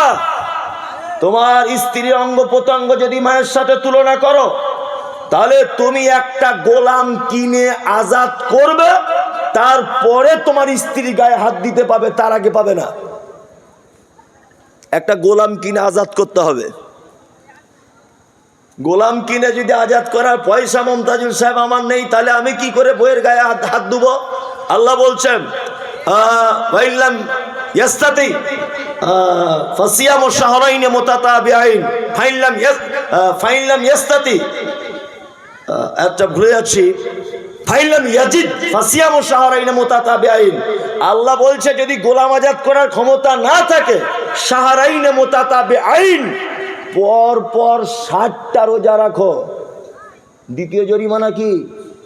60টা রোজা। মৌলভী সাহেব বইয়ের সঙ্গে এরকম ঘটনা ঘটার পরে রোজা রাখছিলাম, 58টা রোজা হয়েছে আর একটা রোজা ছুটে গেছে, আবার প্রথম থেকে শুরু। কি বলছি বুঝতে পারছেন? আবার কি আলেম ওলামারা থাকলে জিজ্ঞাসা করবেন যে মমতাজুল সাহেব এই কড়া কথা বলেছে, এর নাম শাহরাইনে মুতাতাবিআইন, অর্থাৎ বিরতি ছাড়া 60টা রোজা, মাঝখানে কোনো বিরতি চলবে না, 60টা রোজা। মমতাজুল সাহেব এটা আমার জন্য খুব কষ্টকর ব্যাপার। 60টা রোজা কি করে বা করি সামান্য ভুলের কারণে। আল্লাহ বলছে যদি ভুল তুমি 60টা রোজা করতে না পারো, গোলাম আজাদ করতে যদি না পারো, ফাইলাম ইয়াস্তাতি ফাইতামু সিত্তিনা মিসকিন। তৃতীয় অপশন, 60 জন মিসকিনকে খেতে দিতে হবে। মিন ক্বাবলি আন ইয়াতামাসসা, তোমার স্ত্রী গায়ে হাত দেওয়ার আগ পর্যন্ত। স্ত্রীর অঙ্গ প্রত্যঙ্গ মায়ের সাথে তুলনা করলে 3টে জরিমানা। কটা? যে কোনো একটা করতে হবে। গোলাম আজাদ করতে হবে, 60টা রোজা রাখতে হবে, আর 60 জন মিসকিনকে খেতে দিতে হবে। ধরে নেন এটা একটা জঘন্যতম অপরাধ। অপরাধের সাজা কি? অপরাধের সাজা জরিমানা আল্লাহ কি দিয়ে করেছে? দুটো জিনিস দিয়ে করেছে। 1 দান, 2 60টা সিয়াম। তার মানে বুঝতে পারা যাচ্ছে পৃথিবীতে মানুষ যত পাপ করে, এই পাপ ক্ষমা করার জন্য দুটি জিনিস খুব ইম্পর্টেন্ট। এক সাদাকা, দুই সিয়াম, তাই না? এইবার মুহাম্মদ সাল্লাল্লাহু আলাইহি ওয়াসাল্লাম কি বলছেন দেখুন শেষ পর্যায়ে। আল্লাহ নবী সাল্লাল্লাহু আলাইহি ওয়াসাল্লাম তিনি বলছেন ইত্তাকুন নার ওয়ালাউ বিশিক্কি তামারিন, তোমরা জাহান্নাম থেকে বাঁচো, যে কোনো মূল্যে বাঁচো, বাঁচতেই হবে তোমাদেরকে জাহান্নাম থেকে। ভালো কিছু নেই জাহান্নাম থেকে বাঁচার। আল্লাহ নবী সাল্লাল্লাহু আলাইহি ওয়াসাল্লাম বলছেন ওয়ালাউ বিশিক্কি তামারিন, তুমি একটা খাজুর খাচ্ছিলে, খাজুর, ওই খাজুরটা খেতে খেতে যদি একটুখানি তোমার হাতে যদি থেকে যায়, তো ওইটাও তুমি আল্লাহর রাস্তায় সাদাকা করো, তার বিনিময়ে জাহান্নাম থেকে বাঁচো। তার মানে দান দিয়েই জাহান্নাম থেকে বাঁচতে হবে। আর একটা কথা আপনাদেরকে বলি, দেখবেন এই কথাটা শুনলে আরো আপনি আশ্চর্য হবেন। আমাদের পাড়া গ্রামের মানুষেরা যখন মারা যায়, মারা যাবার 2-4 মিনিট আগে কি করে, ওর বড় মেয়ে একটু বেদানার রস নিয়ে বলে আব্বা শেষ জীবনের মতো একটু বেদানার রস খাও, বলে না?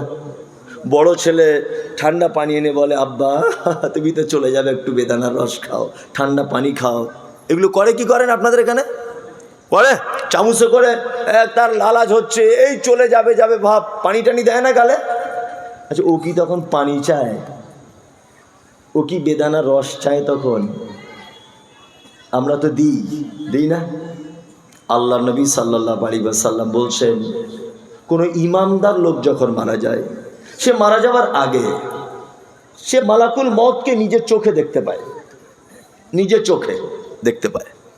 ঠিক যেমন স্বামী স্ত্রী গল্প করতে করতে, স্বামী তার স্ত্রীর কোলে মাথা দিয়ে আদর করতে করতে যেমন ঘুমিয়ে যায়, মায়ের কোলে বাচ্চা যেমন ঘুমিয়ে যায়, হ্যাঁ, আল্লাহ নবী বলছেন ইমানদার লোক হলে তার আত্মাটাকে একদম সহজ করে বার করে নেয় মালাকুল মউত, সে যেন বাচ্চা ছেলের মতো আস্তে আস্তে হাসি মুখে ঘুমিয়ে যায়।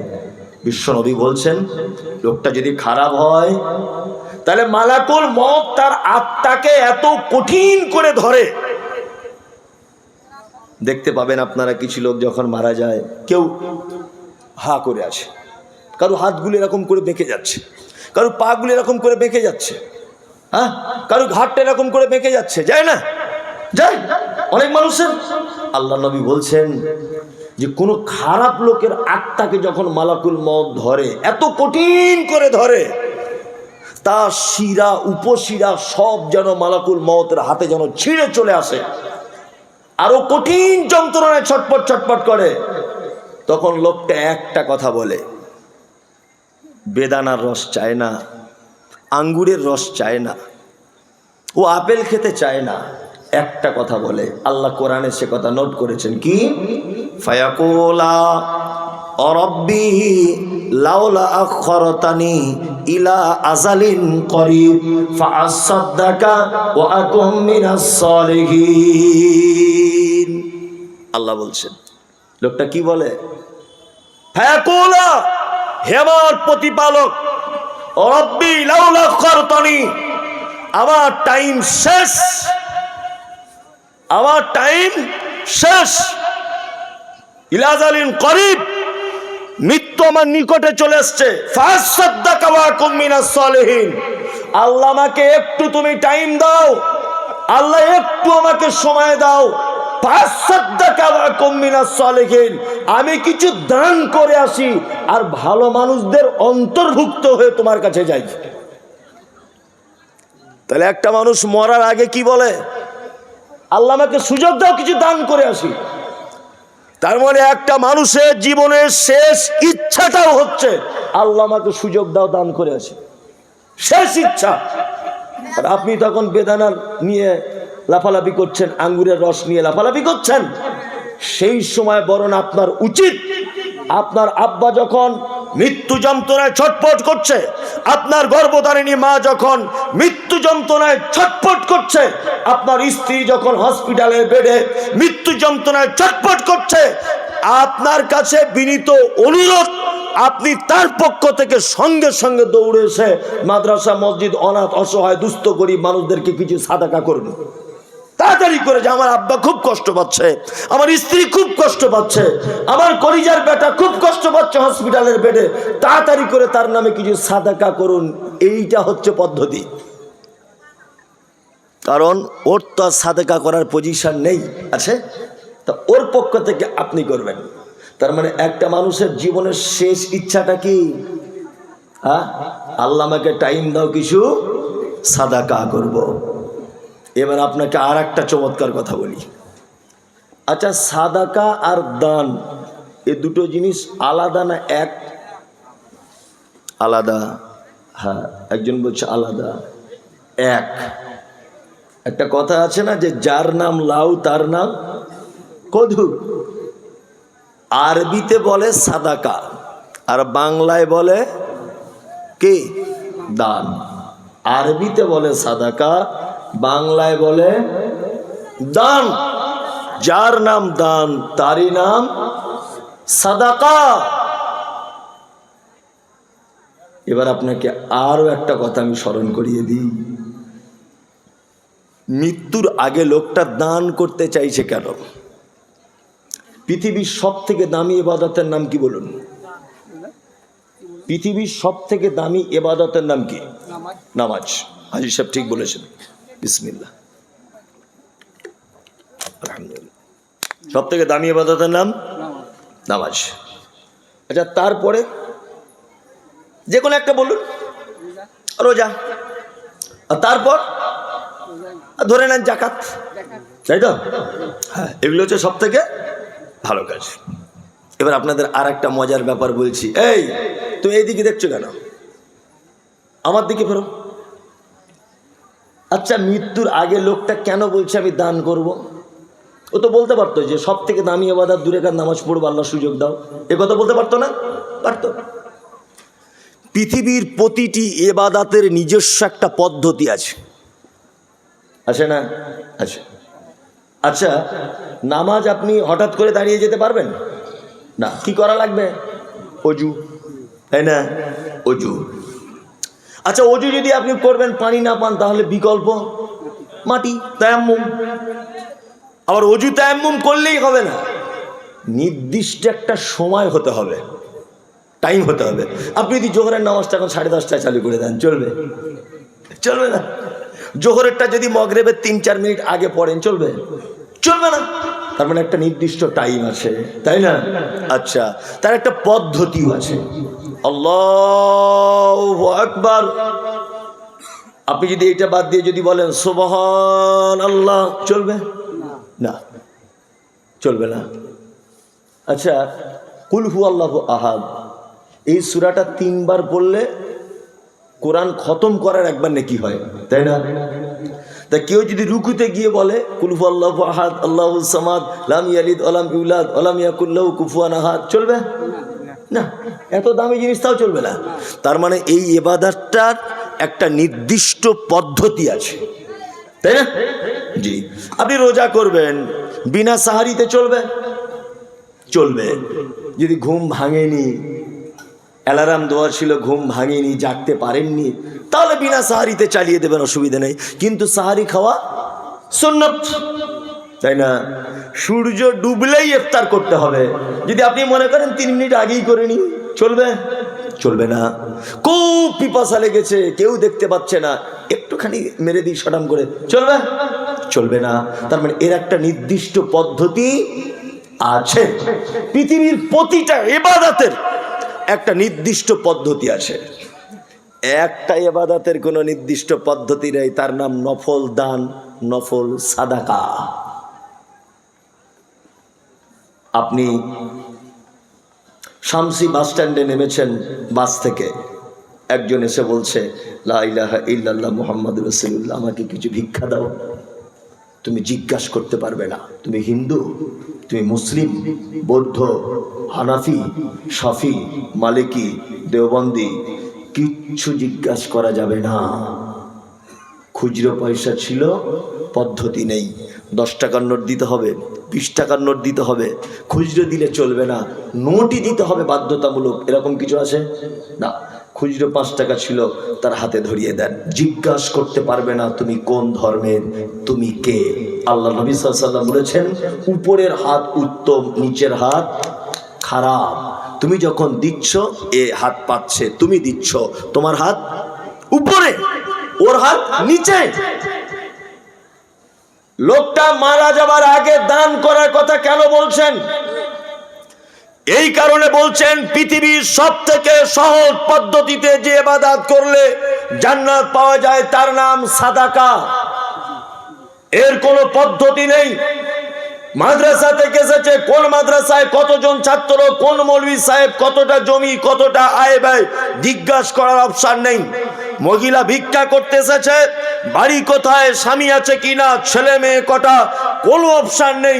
ভিক্ষা করতে এসেছে, তুমি কোন কাস্টের, তুমি হিন্দু না মুসলিম, তুমি হানাফি না শাফি, তুমি মালিকি না রাফুলিয়া দেয়, কিচ্ছু অপশন নেই। আপনাকে সাদাকা চেয়েছে, সাদাকা দিয়ে দিতে হবে, এর নাম নফল সাদাকা। কি বলছি বুঝতে পারছেন? আমরা কি করি?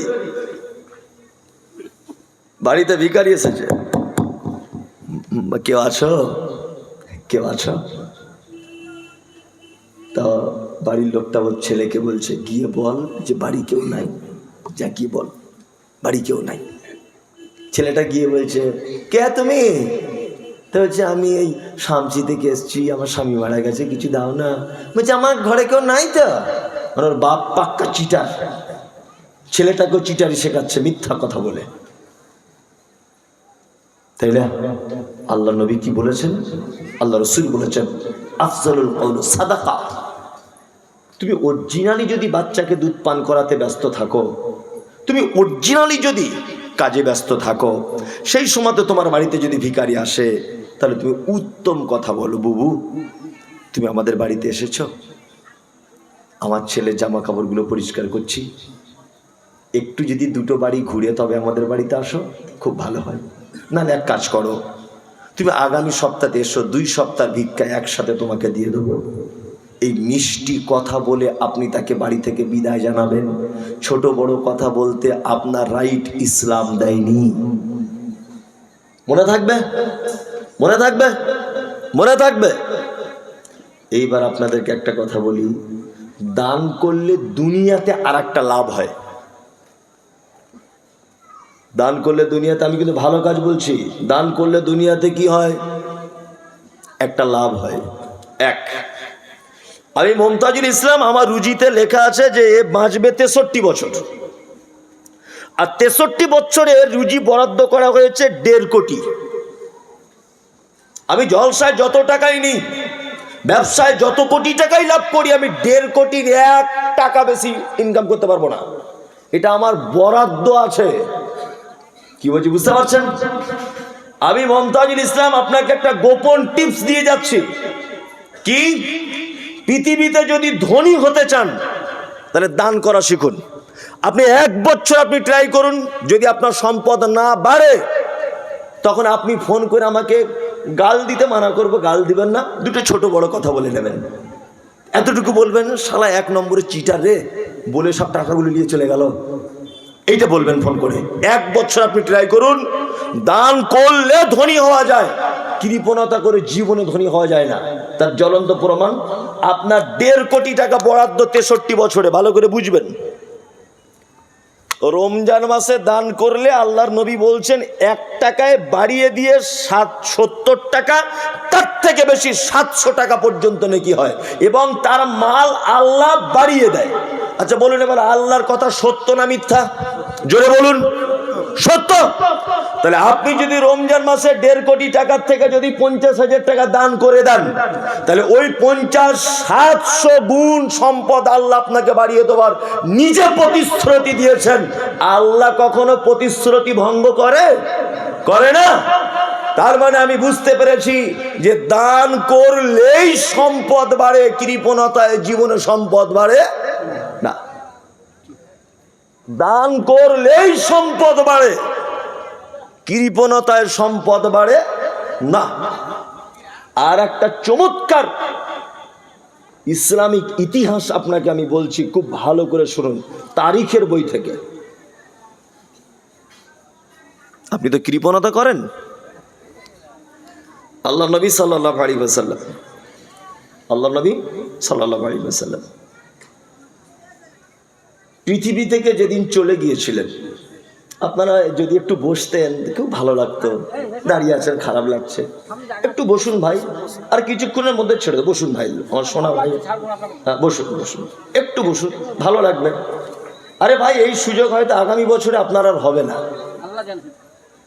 আগামী বছরে হয়তো আপনি সুযোগ পাবেন না এরকম জায়গা আসার। একটু বসুন, বসে বসে শুনুন, ভালো লাগবে, বসে বসে শুনুন। আমি কিন্তু খুব মহব্বত করে বলছি। দেখুন, আপনি হয়তো আগামী বছর আর থাকবেন না। দেখুন, এই জলসাতে গত বছরে যারা ছিল তার মধ্যে 2-4টে লোক নেই, অনেক চলে গেছে। তা ভালো কাজে একটু সময় দেন, একটু সময় দেন, বসুন বসুন, দেখতে ভালো লাগবে। না বসলেও আমার আপত্তি নেই, আপনি দিনী ভাই, আপনাকে ভালোবেসে বললাম। ঘটনা হচ্ছে এই, আল্লাহ নবী সাল্লাল্লাহু আলাইহি ওয়াসাল্লাম চলে গিয়েছেন কি বারে মনে আছে পৃথিবী থেকে? সোমবার। সোমবারে তিনি চলে গেছেন। সোমবারের আগে রবিবার, তার আগে শনিবার, তার আগে শুক্রবার, তার আগে বৃহস্পতিবার। এটা জেনে রাখুন, আপনার অনেক কাজ হবে।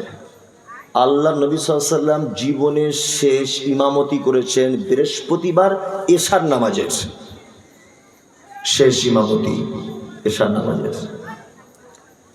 আর তিনি শেষ যে আয়াত তেলাওয়াত করেছিলেন সূরা মুরসালাত শেষ নম্বর আয়াত, ফাবি আইয়্যি হাদিসিন বা'দাহু ইউমিনুন, এই আয়াত তিনি শেষ তেলাওয়াত করেছিলেন।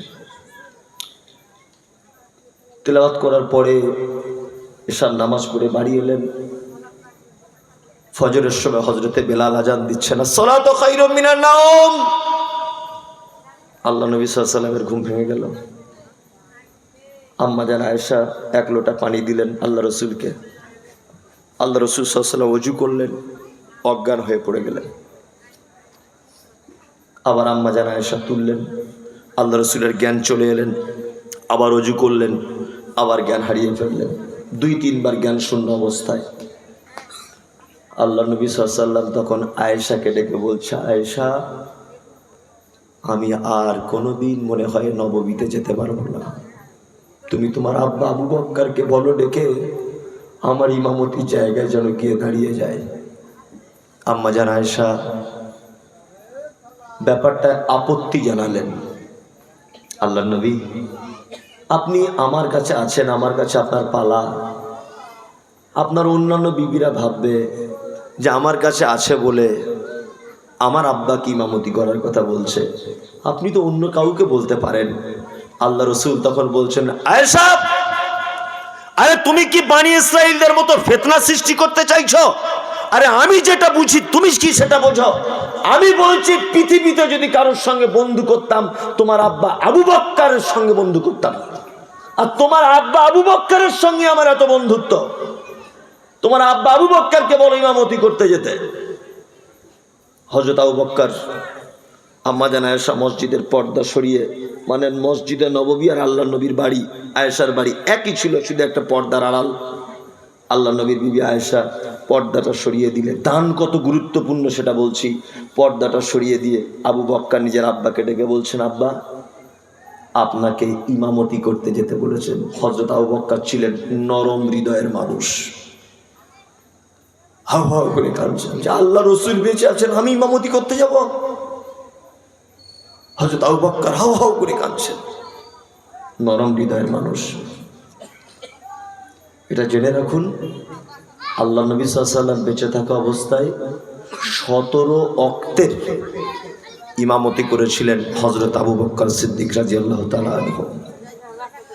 হযরত আবু বকর নামাজ পড়াচ্ছেন, আল্লাহ রসুল আয়েশাকে বলছেন, আয়েশা, তুমি একবার আমার মাথাটা তুলে নববীর দিকে দেখাও না।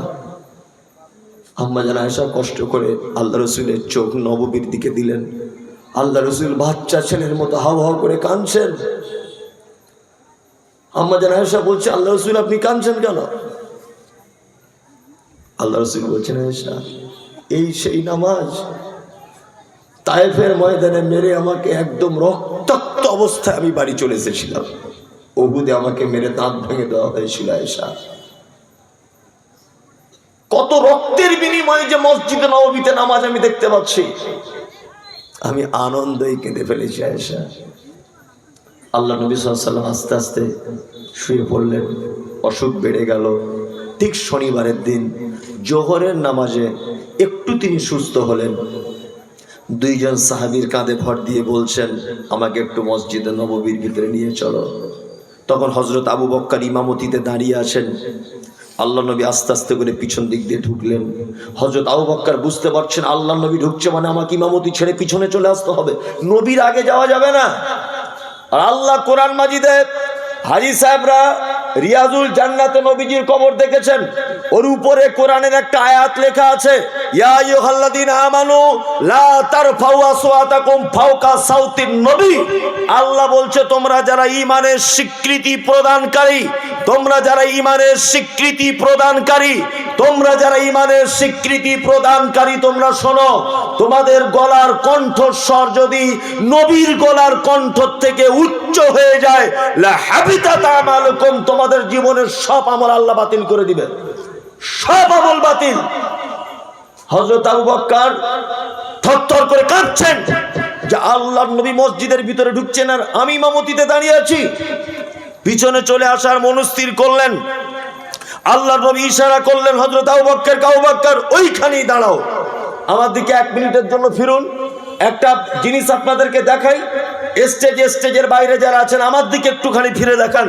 হযরত আবু বকর ইমাম, এই যে ইমাম হযরত আবু বকর, আল্লাহর নবীকে গিয়ে বসিয়ে দেওয়া হয়েছে আবু বকরের বাম দিকে। ভালো করে বুঝবেন, আল্লাহ নবী অসুস্থ, দাঁড়াতে পারছেন না, বাম দিকে বসিয়ে দেওয়া হলো। তাহলে আবু বকরের বাম দিকে যদি আল্লাহর নবী থাকে, তাহলে আল্লাহর নবীর কোন দিকে আবু বকর হলো? ডান দিকে। সঙ্গে সঙ্গে ইমাম পরিবর্তন হয়ে গেল। আল্লাহর নবী হলেন ইমাম, আবু বকর হলেন মুকাব্বির।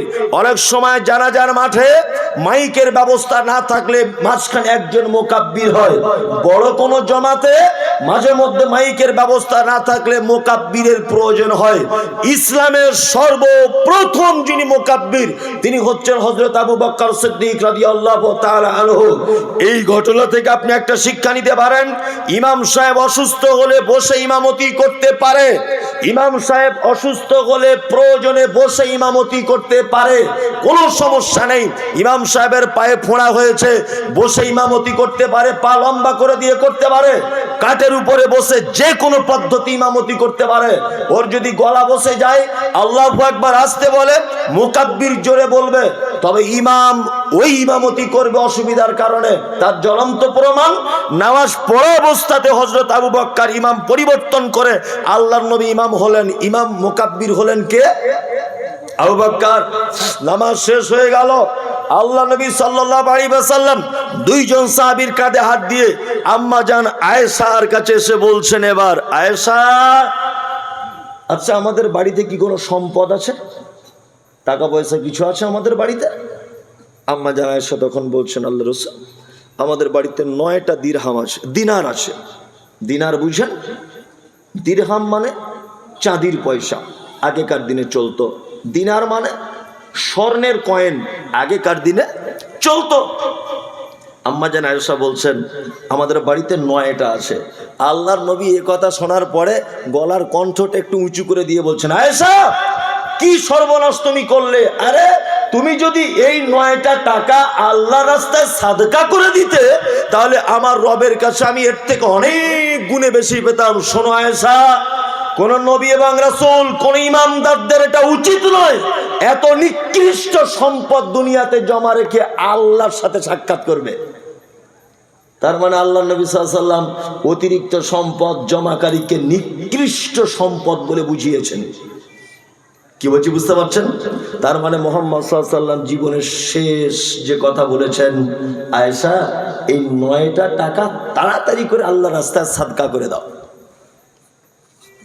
এতক্ষণ যা বলেছি দানের কি গুরুত্ব বুঝতে পেরেছেন? মাথায় এসছে একটু? মানুষ মারা যাওয়ার সময় একেবারে শেষ পর্যায়ে কি বলে? দান করব। পাপের জরিমানা কি? দান। আল্লাহর নবী শেষবারে কি বললেন? সাদকা করো আয়েশা। সাদাকা আর সাদাকা। এইবার আপনাদেরকে আমি আর একটা কথা বলবো। সাদকা এটা কি মাদ্রাসার জলসা না মসজিদের? মসজিদের। মসজিদের সাদাকা আপনি করবেন কার জন্য করবেন, কোথায় দান করবেন, কাকে সাদকা করবেন? হ্যাঁ, এই ব্যাপারটা জানা লাগবে কি লাগবে না? দেখুন কত গুরুত্বপূর্ণ। এই দেখুন আপনাদের এলাকায় এই বক্তব্যটা আমি অনেক জায়গায় বলি, এটা বলার অনেক কারণও আছে।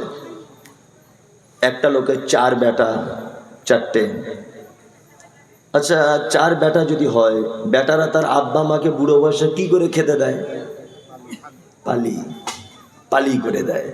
মনে হয় ওর বাপ ইমাম সাহেব আর ওর মা মুয়াজ্জিন। এরকম চলছে না? চলছে। আর পালি একদিন যদি এদিক ওদিক হয়ে যায়, ছেলেরা বড় বড় চোখ বার করে, বৌমারা বড় বড় কথা বলে, বলে না? বলে আমাদের তরকারি কি খুব মিষ্টি, আজ ক তারিখ হলো, এরকম অনেক কথা বলে। আল্লাহু আকবার। আপনার 4 ভাই, শুনুন কথাগুলো, কত দামি কথা। বোম্বাইয়ে কাজ করেন, বোম্বাইয়ে কাজ করেন। ঈদের 1 সপ্তাহ আগে বাড়ি আসবেন, আপনার স্ত্রীকে ফোন করছেন, হ্যালো কারিমা, অনেক দিন পরে বাড়ি যাচ্ছি, তোমার জন্য কিছু নিয়ে যেতে হবে।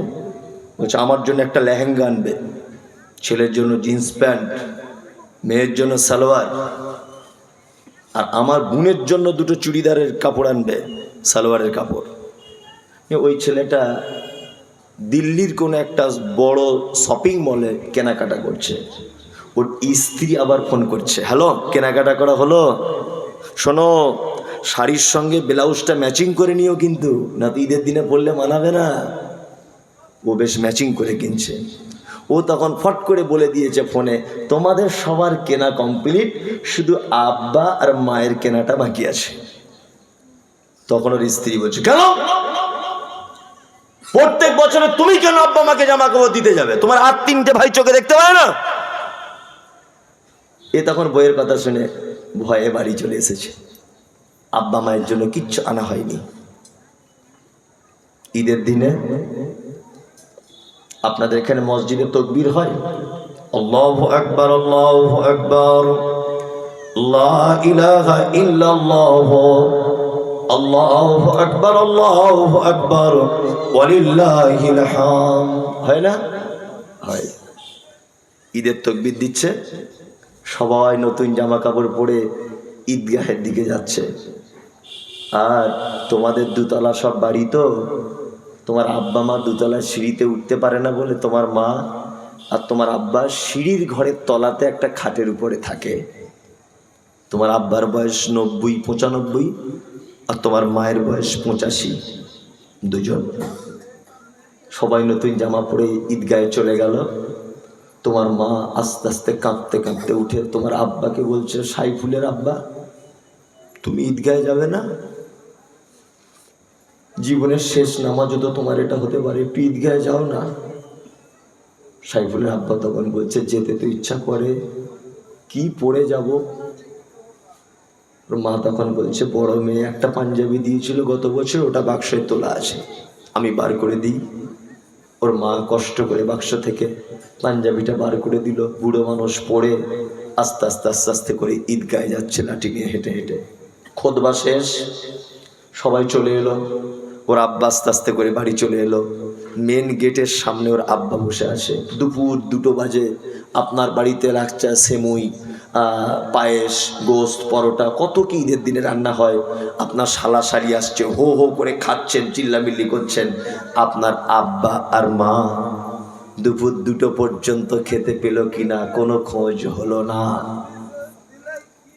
তোমার মা পেচ্ছাপ করা কাপড় জড়িয়ে ঈদের দিন দুপুর 2টো পর্যন্ত শুয়ে আছে বেডে। তোমার মায়ের তো পেচ্ছাপ করা কাপড় পরার আজকে কথা নয়। 4 বৌমা গোসল করিয়ে দিয়ে সুন্দর রানীর মতো করে সাজিয়ে রাখবে তোমার মাকে। এটাই তো ইসলাম বলেছে। কেন এ অত্যাচার, কেন এ নির্যাতন? হ্যাঁ, পৃথিবীর সব থেকে বদমাইশ তোমার আব্বা, আর সব থেকে খারাপ তোমার মা। এই কারণে তাদের আজকে ঈদের দিন এই অবস্থা।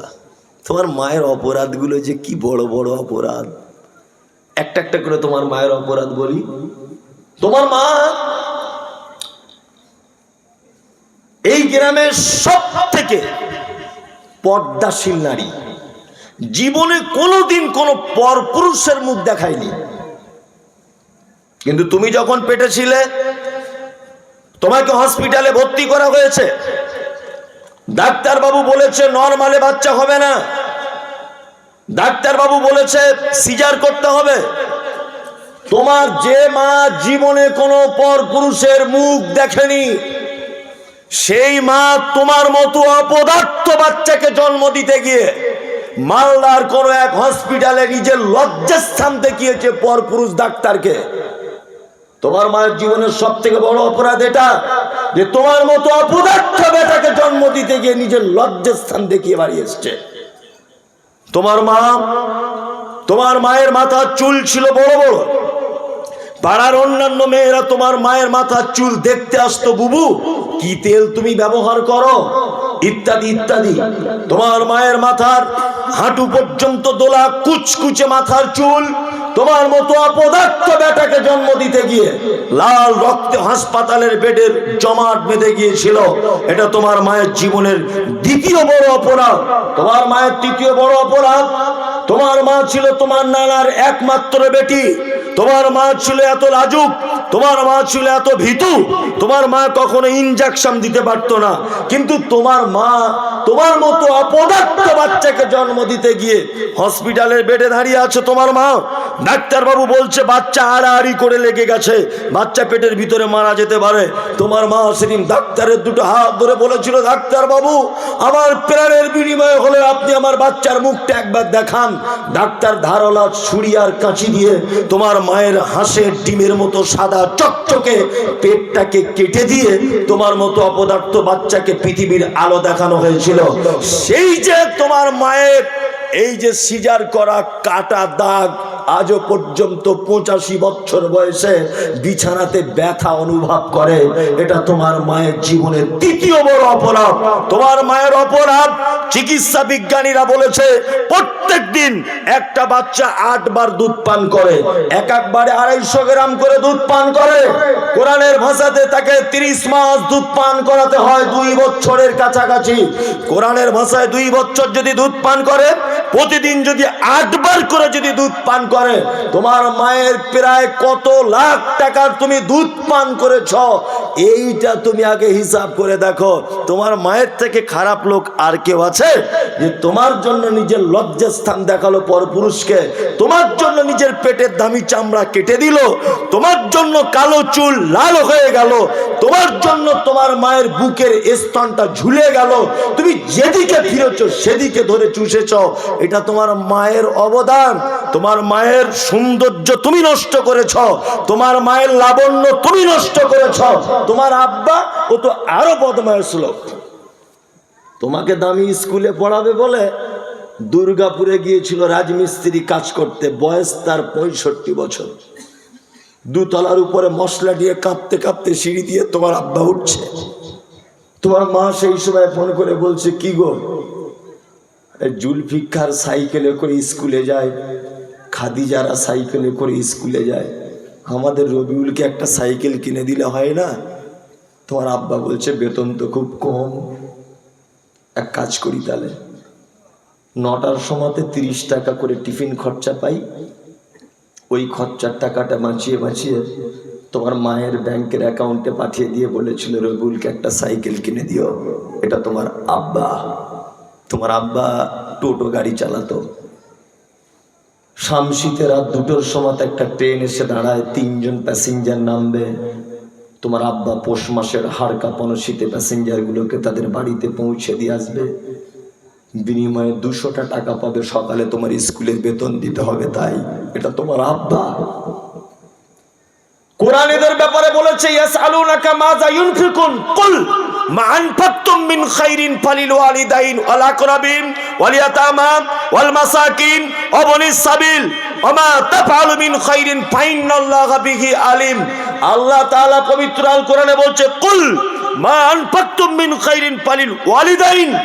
নবী আপনাকে যারা জিজ্ঞাসা করছে দান কোথায় করব, খরচা কোথায় করব, পৃথিবীর সবথেকে খরচা করার উত্তম জায়গা কোনটা, আল্লাহ নবীকে বলছেন কুল, আপনি বলে দিন, মা আনফাকতুম মিন খাইরিন ফালিল ওয়ালিদাইন। মসজিদে দান করলে যত নেকি হয়, মাদ্রাসায় দান করলে যত নেকি হয়, মক্তবে দান করলে যত ভালো হয়, ঈদগাহে দান করলে যত ভালো হয়, অনাথ আশ্রমে দান করলে যত ভালো হয়, এতিমখানায় দান করলে যত ভালো হয়, আল্লাহ সব ভালো কাজ কেটে দিয়ে বলছেন মা আনফাকতুম মিন খাইরিন ফালিল ওয়ালিদাইন। তুমি যেখানেই যত টাকাই ব্যয় করো না কেন, যত নেকি হবে, তুমি যদি তোমার আব্বা মায়ের জন্য কিছু টাকা ব্যয় করো, তার থেকে লক্ষ কোটি গুণ নেকি বেশি হবে। ওই জন্য আপনাকে বলছি, শীতের টাইম আসছে, বাজারের দুটো মোটা মোটা মোজা কিনে আপনার মা কিনে দিবেন। মা, মোজা দুটো ভোরবেলাতে তুমি নামাজ পড়ে অজু করার পরে তুমি পড়বে। কি বলছি বুঝতে পারছেন?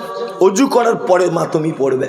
তোমার আব্বাকে শীতের দিনে সব থেকে দামি চাদরটা কিনে এনে দিবে মালদা থেকে, আব্বা শীতের দিনে চাদরটা তুমি পড়বে।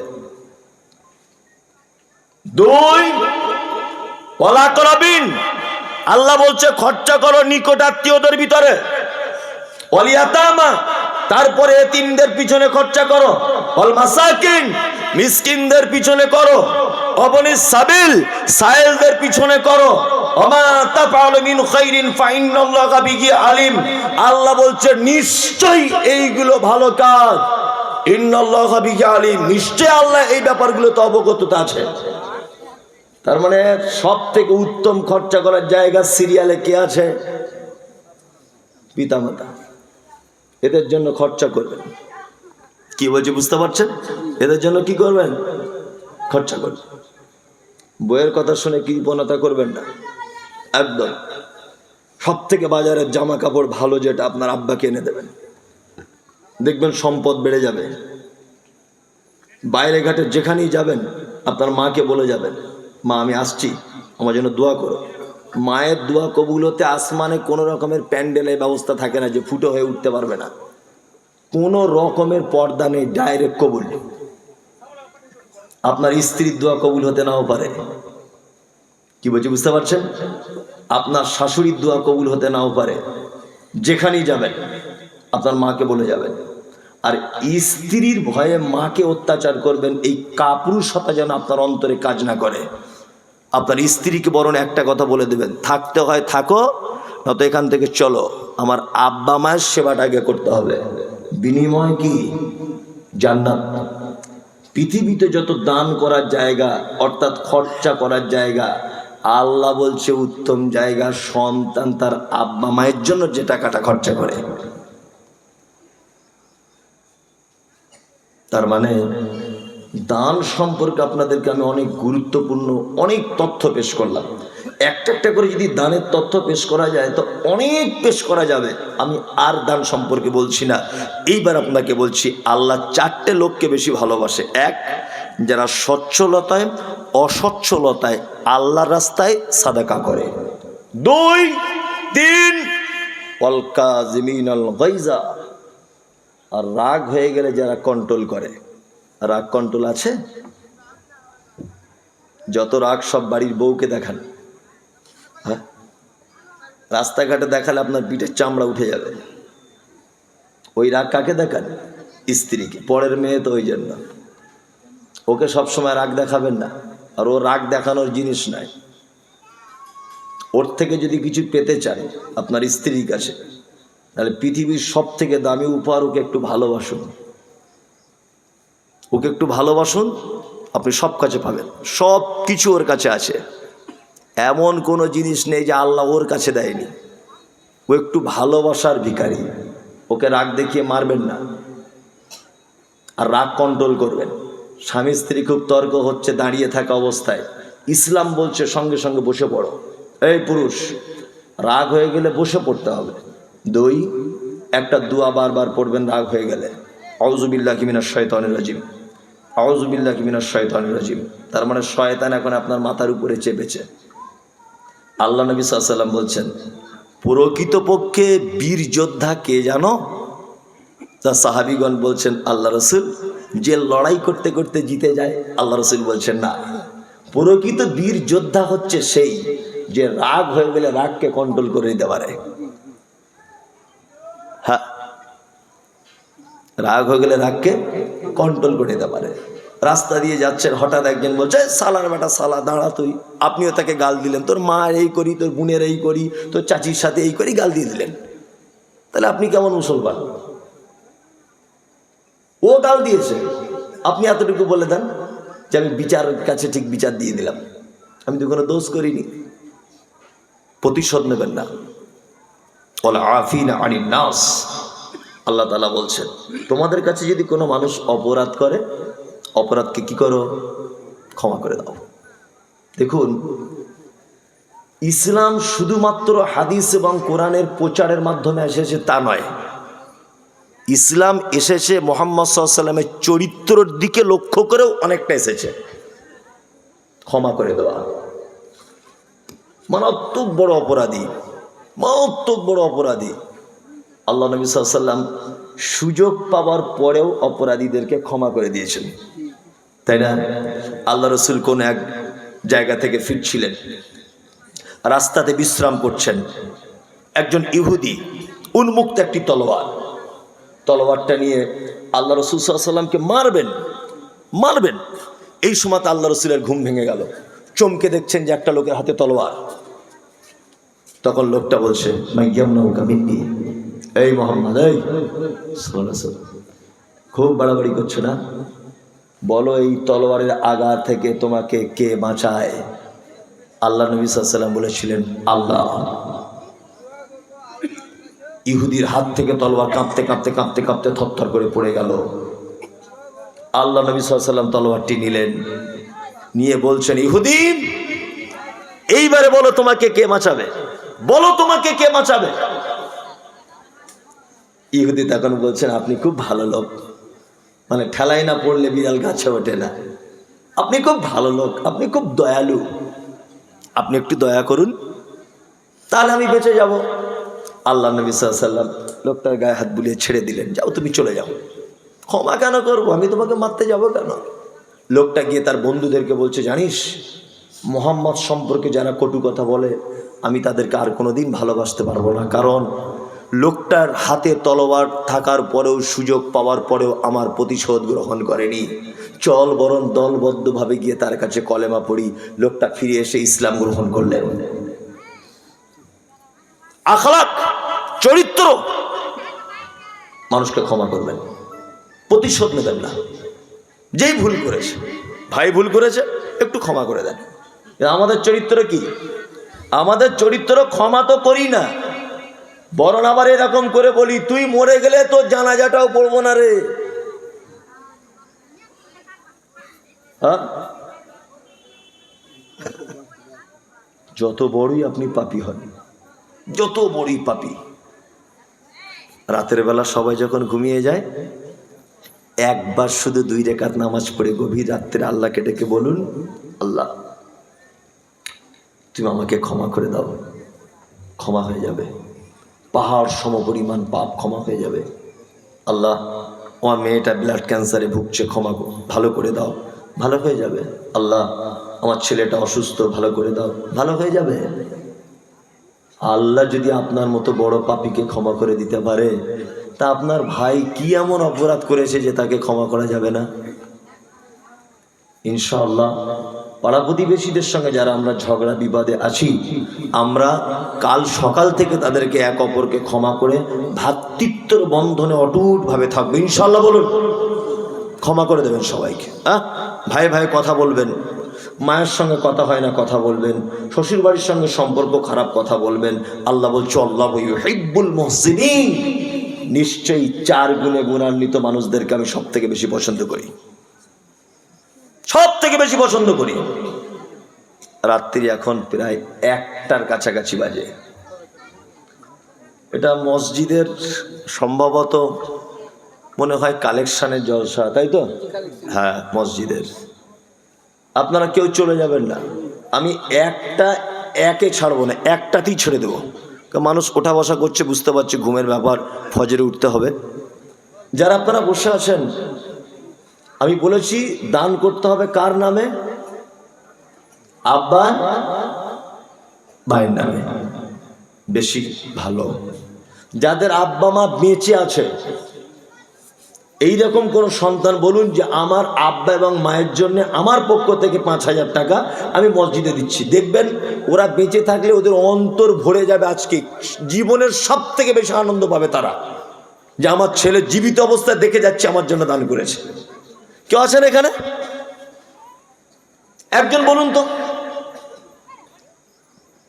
আমি জানি আদায়কারী বক্তারা আদায় করে গেছে, এটা আমার দায়িত্ব এবং কর্তব্য যদি একটা কালেকশনের জলসার জন্য। আমি 2000 বলুন যে আমি 2000 টাকা আমার আব্বা মায়ের জন্য রাত্রে আমি আদা করছি মসজিদের জন্য।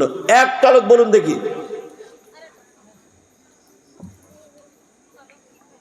কেউ আছেন? নেই। কে মেম্বার? 5,000 10,000 10,000 দিয়ে দেন। আরে ভাই দেন দেন দেন, দিয়ে দিবে।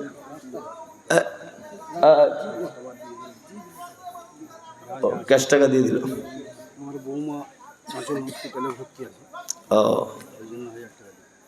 ওনার বৌমা চাচন হসপিটালে ভর্তি, মানে তো মারাত্মক শ্বশুর।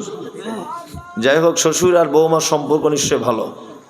হসপিটালে ভর্তি আছেন, ওই জন্য বৌমার জন্য 1,000 টাকা দিয়েছেন। আলহামদুলিল্লাহ, আল্লাহ তুমি তার বৌমাকে সুস্থতা দান করো, বলুন আমিন আমিন। আপনারা কেউ আছেন না যে আমি 1,000 টাকা মসজিদের জন্য দেবো, এরকম লোক নেই? বেনামিতে একজন 600। আর কেউ? কি নাম? রবি। রবি না, পাইকারটা আমি বলবো না। রবি, রবি ভাই কে আছেন? রবি ভাই কই? আসুন ভাই, আমি জোর করবো না, আমি কালেকশনের বক্তা নয়। রবি, রবি ভাই আসুন। রবি ভাই আসুন। কেউ উঠবেন না, দাঁড়ান, শেষ দোয়া করে যাবেন। এতক্ষণ তো বসেছিলেন, আর আপনার জন্য যদি আর একটা লোক চলে যায় তা মসজিদের একটু ক্ষতি হলো। একটুখানি বসুন। 2000? মাশাআল্লাহ। রবি ভাই আপনি 5,000 দিয়েছেন, আর কিছু দেন। সবাই বলছে আল্লাহ আপনি দিয়ে দেন, মসজিদ আল্লাহর ঘর দেন, দেন দেন। আর 5,000 দিন, 10,000, সবাই আবদার করছে, দেন। আল্লাহ রাস্তা করে দেন, ওরকম করিয়ে যান, আল্লাহ দিয়ে দেবে, যান। হ্যাঁ ইনশাল্লাহ। ও 10,000। কেউ ভাববেন না এইভাবে আমি কালেকশন করতে পারি না, এটা ভালোবেসে বলছি, দিয়েছে আলহামদুলিল্লাহ। জোর করে কালেকশন করা ঠিকও নয়, তার মনের ইচ্ছার বিরুদ্ধে। কেউ আসেন ভাই? সাদ্দাম, ঈসা আলীর ছেলে সাদ্দাম, 2000। আর কেউ আছেন ভাই? আছেন? মায়েরা যদি কেউ থাকে দিতে পারেন, সমস্যা নেই। এখন তো আবার অনেক রঙ্গরসের ব্যাপার, শুরু করে করে একটু গজল টজল না বললে কালেকশন হয় না, তাই না? কিন্তু আমার তো আবার ওগুলো হয় না। আগে ওগুলো করেছি, এখন আর করি না। তা আপনাদের কাছে অনুরোধ করছি, আপনারা দেন দেন। 1,000 টাকা করে 5 জন দেন, তাহলে তো 5,000 হবে, মসজিদের কাজ হবে। দেন ভাই দেন। জি, আপনি 1,000। আর কেউ আছে? 1,000 টাকা আপনি দেন, যে আজকে নেই কালকে দিয়ে দেবো, আমি 1 সপ্তাহ পরে দেবো। দেন, আল্লাহর রাস্তে দেন, দেন ভাই। সব 1,000 টাকা দিকে আসুন, দেন, সবাই দেন, আসুন। আবু তাহের কিষানগঞ্জ থেকে 20,000 টাকা। মাশাআল্লাহ। আবু তাহের কিষানগঞ্জ থেকে 20,000 টাকা। আল্লাহুম্মা সাল্লি আলাইহি আল্লাহুম্মা বারিক আলাইহি। আর কেউ আছেন ভাই? 1,000 টাকা দেন। জি, চলেই তো যাবেন, যাওয়ার আগে অন্তত কিছু দিয়ে যান। জি দেন দেন, কিছু দেন, কিছু দেন। ও আব্বা মায়ের জন্য 500, আপনি 500 টাকাও দিতে পারেন, দেন 500 টাকা।